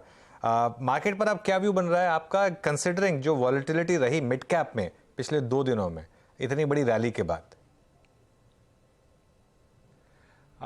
देखिए मेरा हमेशा से मानना रहा है और हम हमेशा से बात करते रहे हैं कि मार्केट में शॉर्ट टर्म में वॉलेटिलिटी रहती है और ज्यादा रहती है, और ये वॉलेटिलिटी तब ज्यादा होती है जब मार्केट में दूसरे फैक्टर्स और काम करने लगते हैं जो कि सेंटिमेंटल होते हैं और सेंटिमेंटल के साथ साथ लिक्विडिटी से ड्रिवन होते हैं। तो अभी इस मार्केट में देखा जाए तो एक बहुत ही अच्छा मौका देखने को मिल रहा है जहां पे आपके लिक्विडिटी भी अच्छी है, जहां पे सेंटिमेंट्स ऑलमोस्ट पॉजिटिव चल रहे हैं और वैल्यूएशन मतलब रीजनेबली गुड है, बहुत ज्यादा एक्सपेंसिव नहीं है, और कॉर्पोरेट रिजल्ट्स या ओवरऑल ग्रोथ के फैक्टर्स देखें तो वो भी साइमल्टेनियसली इस मार्केट में अच्छा रोल प्ले कर रहे हैं। तो एक ये समावेश जो देखने को मिल रहा है, एक जो मिश्रण देखने को मिल रहा है, short term and long term दोनों एक्टिविटीज साथ साथ चल रही है, और उसी की वजह है कि हमने देखा मार्केट में एक बहुत अच्छी रैली पिछले कुछ दिनों से देखने को मिली, और मोर स्पेसिफिकली मिड कैप और स्मॉल कैप जहां पे ओरिजिनली पहले थोड़ा सा छूट गया था या पिछड़ गया था या लोगों ने कम देखा था, तो वैल्यूएशन कैचअप की एक्सरसाइज होनी शुरू हुई और वहां पे अच्छे तेजी देखने को मिली हमें कुछ समय में। अभी आपका ये जो परसों एक हादसा हुआ था सर, जो हायर लेवल से लगभग 1300 पॉइंट हम लुढ़ के मिड कैप्स में, इस डिप में मतलब जो चीजें अनचेजेबल हो गई थी, बहुत सारी चीजें अगर आप देखें फिर चेजेबल हो गई, कुछ बैंक्स, कुछ रेलवे स्टॉक्स और कुछ कैपिटल गुड्स कंपनियां। आप लोगों ने इस डिप में कुछ शॉपिंग करी या फिर क्लाइंट्स को कुछ सजेशंस दिए कि क्या ग्रैब करना चाहिए लोअर लेवल्स पे? हालांकि इतने लोअर लेवल्स नहीं थे, it's was hardly I think 1300 point drop. क्या चेज कर रहे हैं आप लोग इस वक्त सर मिड कैप में? असल में ये मार्केट इतना हाईली वोलेटाइल है कि डे टू डे बेसिस पे आप ऑन एंड ऑफ नहीं करा सकते और न हम करवाते हैं। हमारी हमेशा से राय लोगों को लंबे समय का निवेश को देखने की रही है, और जब हम लंबे समय की बात करते हैं तो ये एक स्टैंडर्ड एक फॉर्मूला हम सभी निवेशकों से बात करते रहते हैं कि ये मार्केट लॉन्ग टर्म में अच्छे रिटर्न देने वाला है। तो कभी भी आपको इस तरह की अनियमितता दिखती है बाजार में या इस तरह का फॉल दिखता है, तो those are the fall which is a right opportunity और सही समय है वापस इस मार्केट में निवेश करने का। तो हमारे यहाँ पे से जो सलाह हमेशा कंस्टेंटली और कंटिन्यूसली यही रहती है कि जब भी आप डिप देखें अच्छे से निवेश करें, अदरवाइज कॉन्स्टेंटली इस मार्केट में निवेश करते रहें। तो उस सलाह के बेसिस पे जरूर हमारे यहाँ पे भी निवेशकों ने खरीदारी की हुई है, और मेरा ये मानना है जिन जिन ने भी उस दिन खरीदारी की उनको अच्छे रिजल्ट्स शॉर्ट टर्म में भी मिल गए हैं, लॉन्ग टर्म में तो ऑब्वियसली मिलेंगे। उस डिप में मंगलवार का जो डिप आया था उसमें सबसे ज्यादा बड़ी चिंता यही थी प्रदीप जी कि अब क्या पीएसयू स्टॉक्स में एक डीपर करेक्शन आता हुआ दिखाई देगा, स्पेशली जैसे वो स्टॉक्स टूटे थे, लेकिन वहां पर एक पुल बैक आया है। इधर आपका गट क्या कहता है कि अभी भी क्या रूम है और गेन्स का पीएसयूज में, जिस तरह की पॉलिसी लेवल चेंजेस होते हुए दिखाई दे रहे हैं, उसका फायदा मिलेगा इन कंपनियों को? मेरा ऐसा मानना है कि ओवरऑल जिस हिसाब से पॉलिसी मैटर्स मिल रहे हैं और जिस हिसाब से ग्रोथ ओरिएंटेड पॉलिसीज पे ज्यादा ध्यान दिया जा रहा है और जिस हिसाब से हम हमारी अर्थव्यवस्था की जीडीपी की ग्रोथ की जो बात कर रहे हैं, आई थिंक ये सब फैक्टर इस तरफ दर्शाते हैं कि आगे 3 साल से 5 साल का समय काफी अच्छा रहेगा। तो उस इस चीज को नजरअंदाज नहीं करते हुए, मद्देनजर रखते हुए हम हमेशा से ये बात करते हैं कि अभी भी समय है कि आप ग्रेजुअली इनमें निवेश करते रहें, चाहे वो पीएसयू स्टॉक्स हैं या नॉर्मल दूसरे स्टॉक्स हैं। हाँ, कुछ एक स्टॉक्स जहां पे या कुछ एक सेक्टर जहां पे हमें ये लगता है कि हाँ ये थोड़े से ओवर वैल्यू हो गए हैं या उनके वैल्यूएशन काफी ऊंचे पहुंच गए हैं या अभी उनमें ग्रोथ के फैक्टर अगले एक साल में थोड़े कम दिखाई देते हैं, वहां पे जरूर हम कॉशियस रहने की एडवाइस करते हैं। बाकी की जहां पे भी जहां तक सवाल है सलाह देने का या निवेशकों को हमारी राय देने का, वहां हम हमेशा से ये बात करते आए हैं और अभी भी हम यही कहते आ रहे हैं कि ग्रेजुअली आप धीरे धीरे इस बाजार में श्योरली और डेफिनेटली निवेश करते रहें। और उसको अगर मैं इसी चीज को अगर मैं दर्शाऊं तो आई थिंक अभी म्यूचुअल फंड का डेटा देखा है, इक्विटी म्यूचुअल फंड में ऑलमोस्ट 20,121 करोड़ का इनफ्लो अगस्त में हमने देखने को मिला है, जो कि एक बहुत बड़ा है। और आई थिंक ग्रेजुअली इन्वेस्टर और निवेशक ये समझने लगे हैं कि हाँ लंबे समय में बाजार में रहना है और कमाना है तो कॉन्स्टेंटली धीरे धीरे निवेश करते रहना चाहिए। मार्केट की रैली में कुछ स्टॉक्स ने बहुत बड़ा रोल प्ले किया है, जैसे एक लार्सन एंड ट्यूब्रो, पूरा कैपिटल गुड स्पेस, लेकिन लार्सन क्लियरली स्टैंड आउट करता है। ये स्पेस क्या आपको लग रहा है यहां से भी इन्वेस्टर्स को रिवॉर्ड करेगी? मैं तो यही मानता हूं कि यहां से भी ग्रोथ रहेगी, क्योंकि जो आज की तारीख में सेक्टर्स में अगर हम पॉजिटिविटी देखें तो इंफ्रा से रिलेटेड स्टोरी हमेशा से कायम रहेगी, क्योंकि इंफ्रास्ट्रक्चर में और कैपिटल काफी इनपुट हो रहा है, गवर्नमेंट की काफी नजर है, वहां पे स्पेंड भी हो रहा है। दूसरा जो सेक्टर देखने को हम लोग जो चाहते हैं अपार्ट फ्रॉम इंफ्रास्ट्रक्चर, और इंफ्रास्ट्रक्चर में अगर मेनली मैं बात करूं तो सीमेंट इंडस्ट्री पे हमारा विशेष ध्यान है। सीमेंट में डेफिनेटली कंटिन्यूस तेजी बरकरार रहेगी। इसी तरह फार्मा, एफएमसीजी और आईटी जहां पे कम तेजी आई है पिछले कुछ समय में, आई थिंक ये सेक्टर ऐसे हैं जहां पे मुझे लगता है काफी अच्छे बढ़ाव देखने को मिल सकता है आने वाले समय में। आप कह रहे हैं सीमेंट और साथ ही साथ टेक्नोलॉजी काउंटर्स में एक मूव आता हुआ दिखाई देगा। गुप्ता जी, आपका पेंट कंपनियों पर क्या व्यू बन रहा है, क्योंकि ये एक स्पेस है जहां पर वैसे भी हम देखते हैं फेस्टिव सीजन के आसपास सेल्स बढ़ने लगती हैं। दूसरी तरफ एक और बड़ा प्लेयर इस मार्केट में उतरता हुआ दिखाई देगा, उसका क्या इम्पैक्ट रह सकता है? कुछ मार्केट शेयर इरोड होगा क्या एग्जिस्टिंग प्लेयर्स का? Asian paint in the like में आपकी क्या पोजिशनिंग होगी इस समय? कुछ मौके हैं क्या? ऐसा है, अगर पेंट इंडस्ट्री में देखें तो काफी नए प्लेयर एंटर कर रहे हैं, बट जहां तक सवाल है नए प्लेयर के एंटर करने के साथ साथ मार्केट की ब्रिड भी धीरे धीरे बढ़ रही है। तो मुझे ये नहीं लगता कि एशियन पेंट की ग्रोथ में कोई बहुत ज्यादा या मेजर इंपैक्ट आएगा, क्योंकि इंडस्ट्री की साइज खुद में डिमांड वाइज बढ़ती जा रही है और सब प्लेयर अपने अपने निश एरिया में धीरे धीरे काम करके आगे बढ़ रहे हैं। तो बहुत ज्यादा डेंट आएगा या बहुत ज्यादा चेंज आएगा ऐसा नहीं लगता है। हालांकि मार्केट शेयर जहां तक बात करें, प्रोबेबली आप देख सकते हैं अगर एशियन पेंट की बात करें तो थोड़ा बहुत कमी वैसी कम हो सकता है, क्योंकि दूसरे प्लेयर मार्केट शेयर गेन करने की कोशिश करेंगे। ओके, चलिए प्रदीप जी, बहुत बहुत शुक्रिया आज हमारे साथ जुड़ने के लिए और हमसे बात करने के लिए। अच्छा लगा आपसे बात करके। धन्यवाद। आनंद राठी ग्रुप से ये व्यू। अब एक काम करते हैं, जरा मार्केट पर एक नज़र डालते हैं और BTST और STBT कॉल्स देना शुरू करते हैं, क्योंकि मोमेंटम अच्छा है निफ्टी में। शायद एक्सपायरी की वजह से एक बार के लिए 20,100 के पार गए हम, हालांकि वहाँ पर रुक गए अब, और अब ये मान के चलिए कि अब वो 20,100 और 150 का कॉल राइटर मोर और लेस सेफ ही रहा होगा, क्योंकि कुछ ज़्यादा प्रीमियम जंप आया नहीं वहाँ पर। लेकिन मिड कैप इंडेक्स 500 पॉइंट ऊपर इस समय मिड कैप इंडेक्स, और ये थोड़ा सा हजता एक सूदिंग है, मतलब 3:1 का एडवांस डिक्लाइन। कल 2:1 था, आज 3:1 है। ये एक कॉन्फिडेंस दे रहा है कि जो परसों हुआ वो शायद एक वन ऑफ था। देखिए, परसों वन ऑफ था, कल ऑब्वियसली मार्केट थोड़ा डरा हुआ था, इसके लिए कोई बहुत ज़्यादा मार्केट ने मूव दिखाया नहीं। लेकिन आज कल का एडवांस डिक्लाइन आपने देखा होगा पूरा ऑल ओवर द प्लेस था, बीच बीच में वो एकदम फिश जैसा पैटर्न बन गया था। आज का एडवांस डिक्लाइन अच्छा है, खुले हम स्ट्रॉन्ग, और उसके बाद एक पैरेलल लाइन, एक रेलवे लाइन की तरह ये आज रहा है, जिसमें दोनों लाइनों के बीच में एकदम डिस्टेंस सेम रहा है थ्रू द डे, और ये एक अच्छा है 3:1 का एडवांस डिक्लाइन। ऑब्वियसली परसों क्योंकि बहुत ज़्यादा पिटाई हुई थी तो काफ़ी स्टॉक्स बहुत ज़्यादा गिर गए थे, लेकिन अब थोड़ी सी यहाँ पर स्टेबिलिटी आ रही है। चलिए BTST कॉल से ना शुरू करते हैं। काबा सर, बताइए आपकी ट्रेड क्या होगी? वंस अगेन स्टॉक जो मैंने चुना है इस वक्त वो है टाटा केमिकल।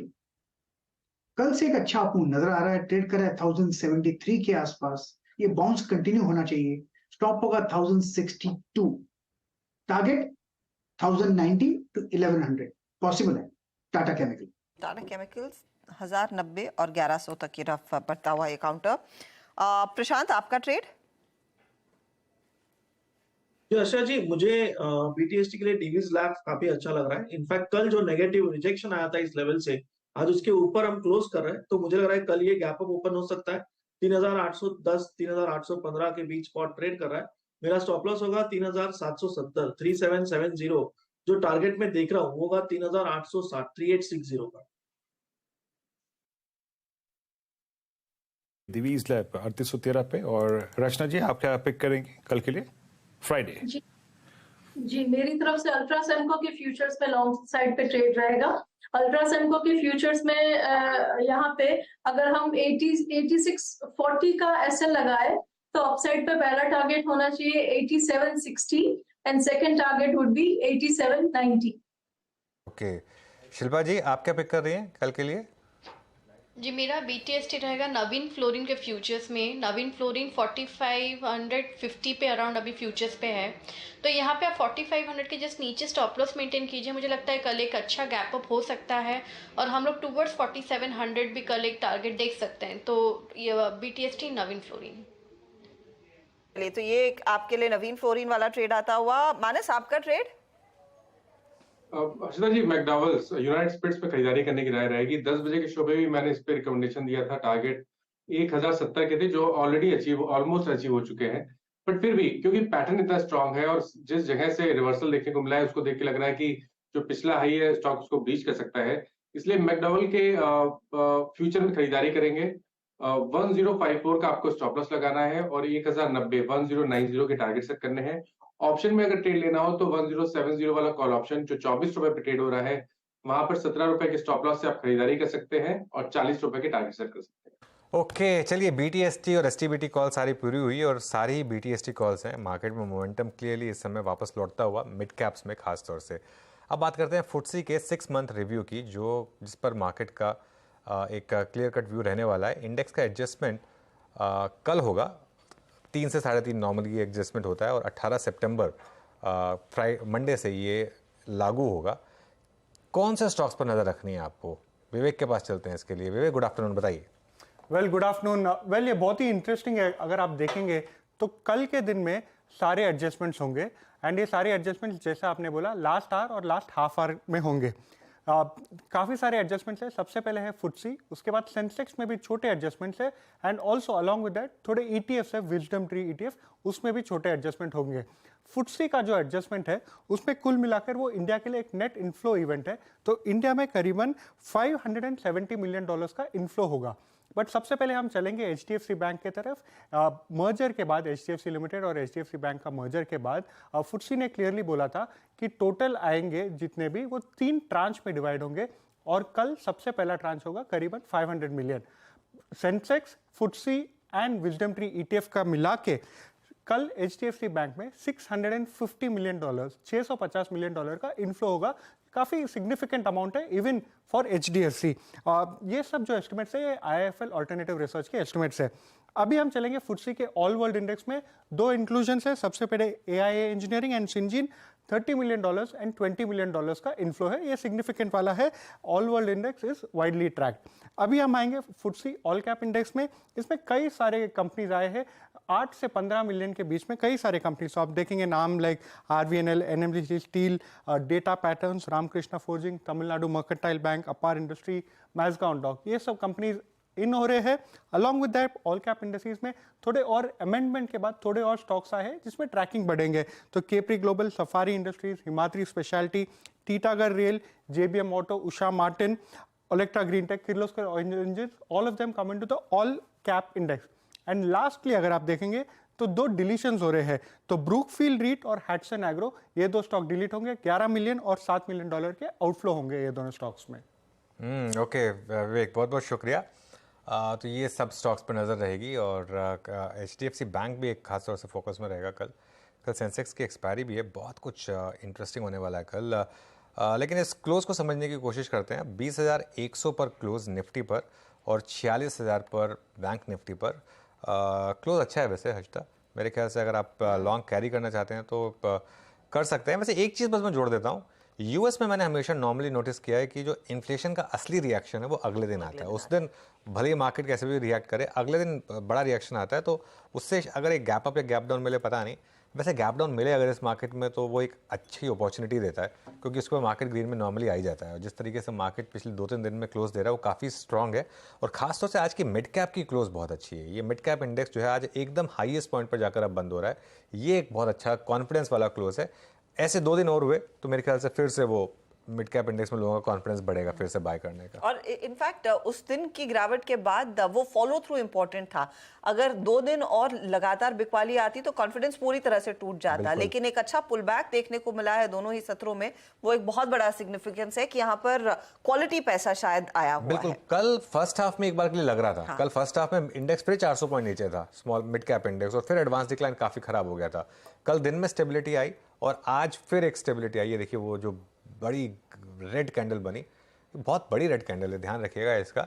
इसने पिछली 3 कैंडल्स की ग्रीन को पूरा वाइप आउट किया, और अब देखिए 5 ग्रीन कैंडल्स मिलकर भी उस एक ग्रीन उस रेड कैंडल को अभी तक नहीं वो कर पा रही हैं कॉम्पनसेट। इस लेवल की वो रेड कैंडल थी, लेकिन ठीक है, अगर मार्केट का मूड माहौल अच्छा रहा तो आएगी, ग्रीनरी आएगी वापस मार्केट में, कोई दिक्कत नहीं। तो भरपाई होनी है, जो गैप बना था नीचे की तरफ उसको अभी भी भरना बाकी है, लेकिन आइदर वेज धीरे धीरे करके कॉन्फिडेंस बनता हुआ दिखाई दे रहा है।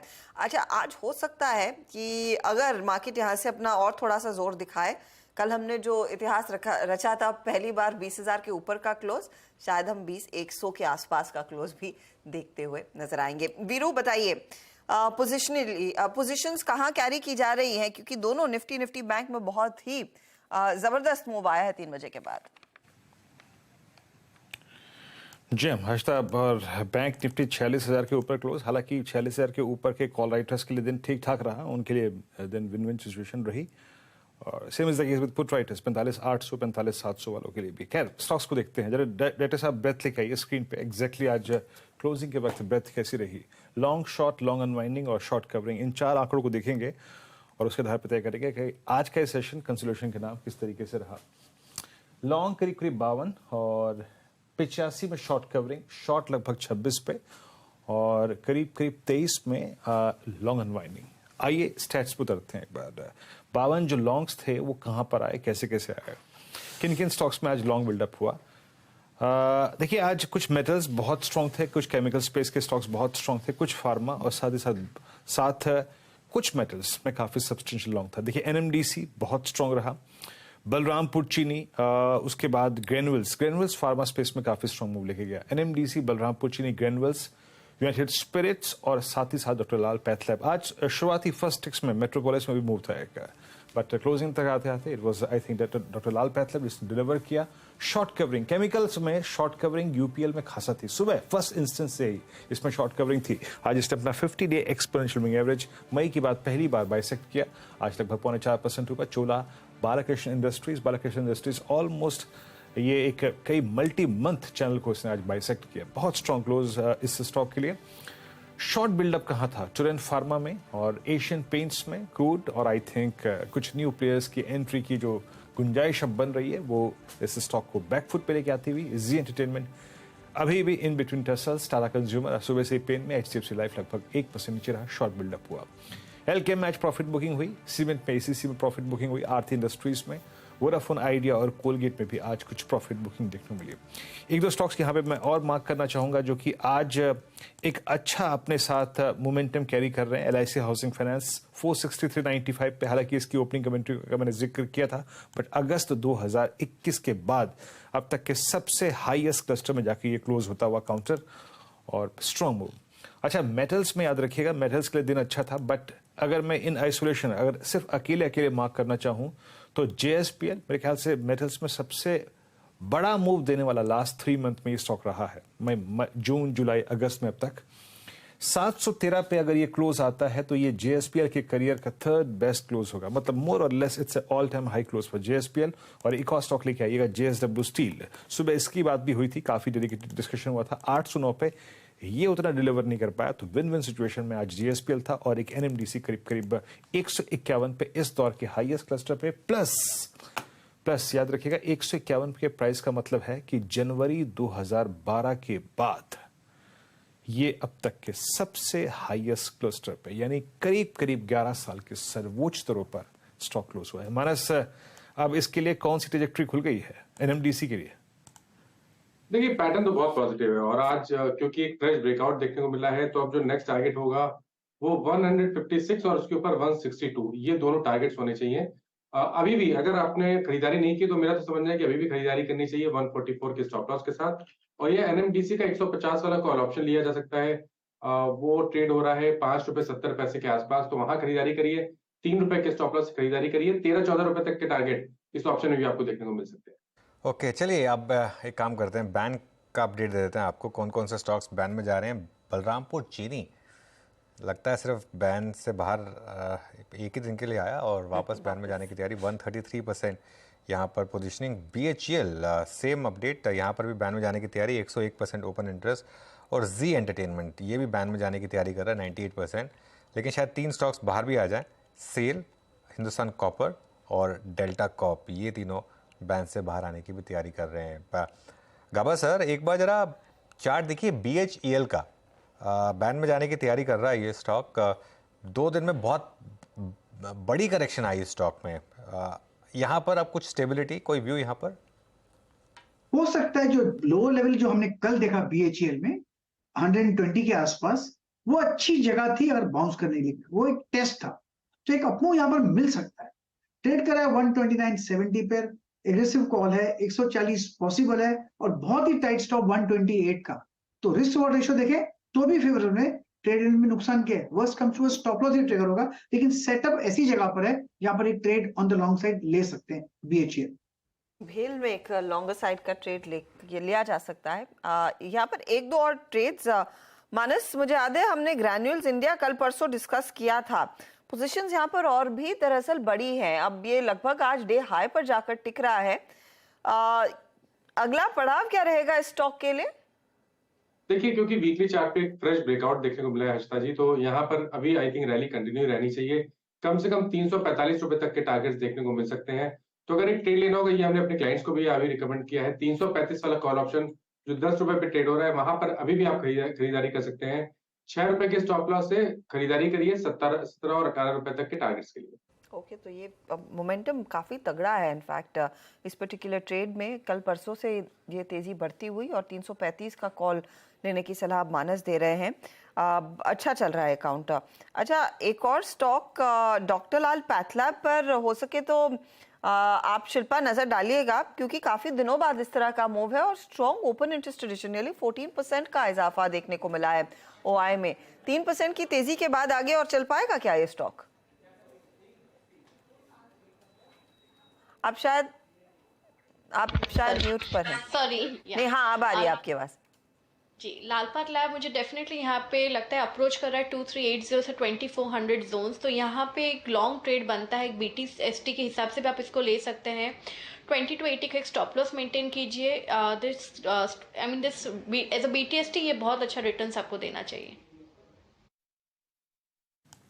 अच्छा, डॉक्टर लाल पैथलैब हो गया, और देखिए कुल मिला के बात यही है कि बाजार स्ट्रेंथ पर फोकस कर रहा है। NMDC इसका एक बहुत अच्छा एग्जांपल भी है, ग्रैन्यूल्स इसका बहुत अच्छा एग्जांपल है। और एक बार आप चोला फाइनेंस को फिर लिखेंगे, इसमें मैं क्योंकि डिस्कशन इस कार्यक्रम में काफ़ी हुआ है, बट क्योंकि ये चोला की जो है ऑल टाइम हाई क्लोज है, याद रखिएगा चोला का जो क्लोज है ये ऑल टाइम हाई क्लोज है, और 1206 पे इससे पहले का स्विंग हाई था करीब करीब 1214 रुपए का, जुलाई 2023 का ही, मतलब इसमें प्रशांत कोई ऑप्शन जोड़ना चाहिए एट द मनी 1200 का ही ऑप्शन डायरेक्टर साहब स्क्रीन पे एक बार रखेंगे क्या? जो स्ट्रेंथ रही है, जिस प्रकार के वॉल्यूम्स हैं आज, ऑल टाइम हाई का क्लोज, इसे छोड़ना सही रहेगा? 1200 का कॉल डायरेक्टर साहब स्क्रीन पे रखिएगा एक बार। आपके थॉट्स क्या हैं इस पर? जी वीरू जी, ये 32 पे चल रहा है, थोड़ा प्रीमियम ज्यादा है, बट फिर भी अगर कोई लेना चाहे यहाँ पे 21 के स्टॉप लॉस से लिया जा सकता है 21, और करीबन 10 पॉइंट आपकी रिस्क होगी। मुझे लग रहा है यहाँ से 50 से लेके 55 के लेवल दिखा सकता है।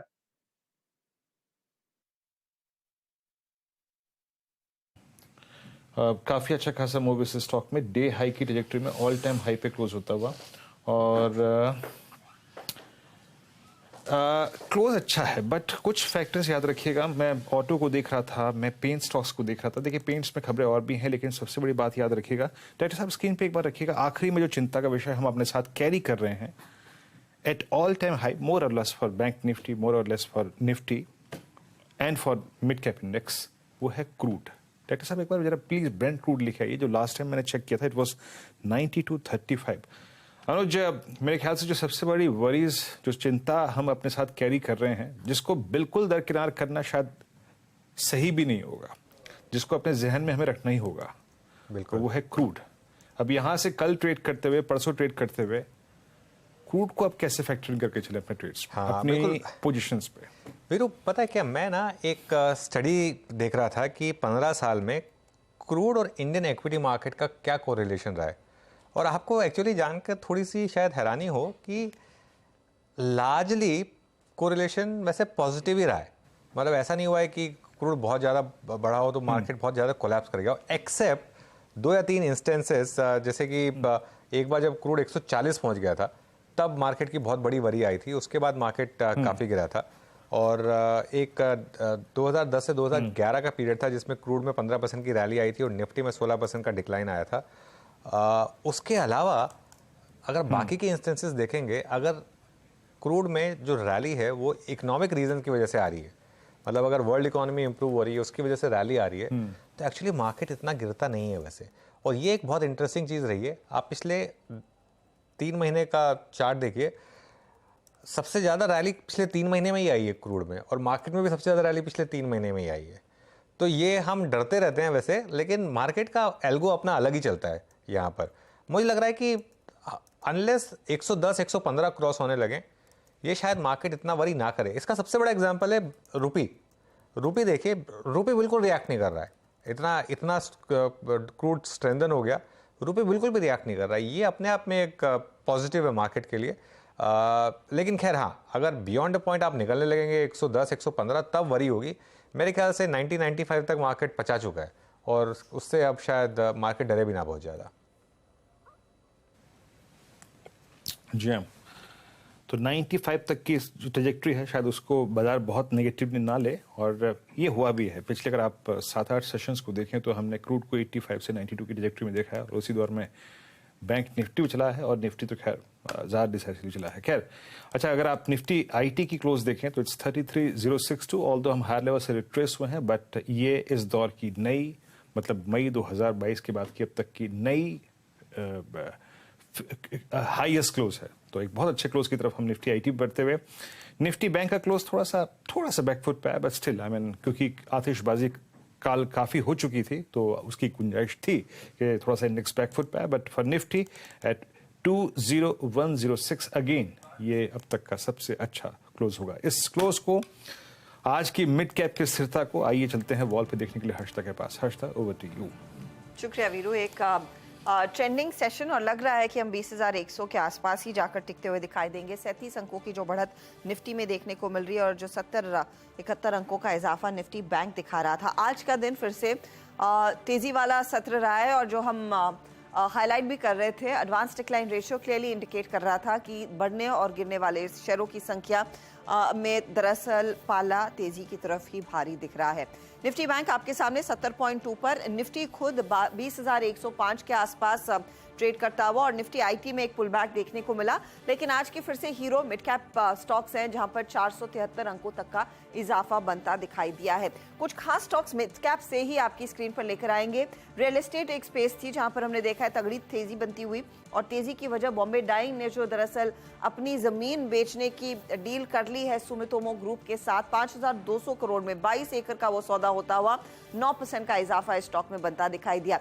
इसका असर फिर ओबरॉय रियल्टी जैसे काउंटर्स में बनता दिखाई दिया। गोदरेज प्रॉपर्टी, हम इनफैक्ट बात भी कर रहे थे रुस्तम जी डेवलपर्स से, और वहां पर भी हमने देखा आज के दिन थोड़ी सी खरीदारी थी। तो ये पूरा स्पेस था जहां पर तेजी की पोजीशंस बनती दिखाई दी हैं। इसके साथ ही एक और पॉकेट ऑफ स्ट्रेंथ जो उभर कर आ रहा है वो है पीएसयू कंपनियां, भेल देखिए, आरईसी देखिए, एनएचपीसी जिसका हम जिक्र कर रहे थे, वहां पर एक अच्छा खासा पुल बैक आता हुआ। तो मंगलवार के उन कट्स के बाद यहां पर थोड़ी सी रिलीफ रैली आती हुई दिखाई दी है और इन स्टॉक्स में भी हमने देखा है कुछ मोमेंटम जरूर बनता दिखाई दिया। इसके अलावा मेटल से जुड़ी हुई कंपनियां, और उसमें ध्यान दीजिएगा एनएमडीसी जैसे स्टॉक पर।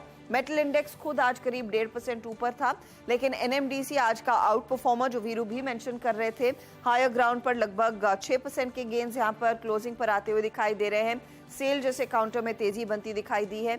इसके अलावा आप ध्यान दीजिए टाटा स्टील, हिंडाल्को जैसे काउंटर्स थे जहां पर भी तेजी की ही पोजीशंस बनी। तो ये कुछ स्टॉक्स थे जहां पर हमने देखा है कुछ मोमेंटम बनता हुआ दिखाई दिया। ऑफ कोर्स वायदे बाजार के कुछ टॉप ट्रेडेड काउंटर्स में आज ऑफ कोर्स एनएमडीसी के साथ ग्रैन्यूल्स जैसे ट्रेड्स थे, चोला इन्वेस्टमेंट जैसे ट्रेड्स थे जहां पर भी खरीदारी बनती दिखाई दी। कुल मिलाकर मिड कैप्स के हवाले ये फिर मार्केट होता हुआ। अब आपके लिए हीट मैप लेकर आएंगे जहां पर आपको साफ दिखाई देगा कि दिग्गजों में किस तरह के मूव्स देखने को मिल रहे हैं। यहां पर यूपीएल की वापसी होती हुई एक बड़ा मूव देखा गया है 632 के लेवल्स पर 4% के गेन्स। उधर डीवीज लैब में एक पुल बैक, ओएनजीसी जैसे स्टॉक्स चले। ऑटो कंपनियों में एमएनएम 2-2.5% ऊपर, आयशर में लगभग 2% का इजाफा, बजाज ऑटो भी 0.5% ऊपर आता हुआ दिखाई दिया है।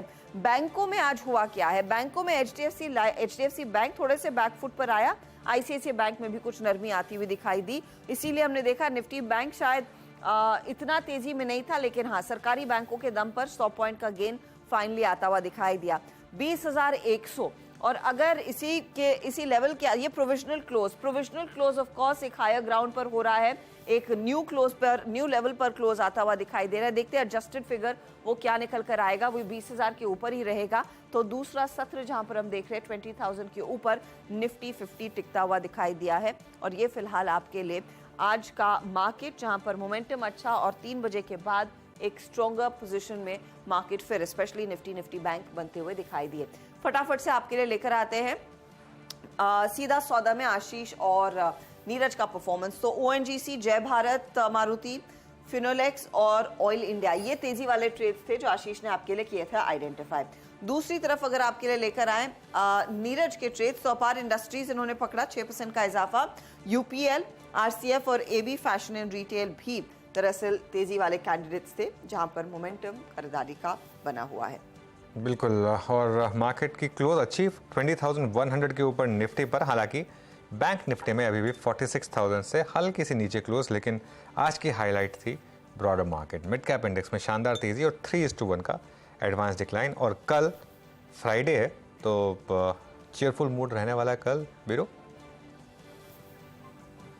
बिल्कुल अनुज, इस हफ्ते इतनी उठापटक, कभी विश्वास डगमगाया फिर बन गया। कल मेरे ख्याल से सुकून की ज़रूरत है और सुकून शुक्रवार को ही आता है। शुक्रवार को फिर सीएनबीसी आवाज़ का पूरा पैनल, हर्षदा, मैं, अनुज, आशीष और नीरज जी सुबह 6:57 पे मॉर्निंग कॉल लेके और उसके बाद 7:57 पर मुनाफे की तैयारी लेकर होंगे हाजिर। नमस्कार।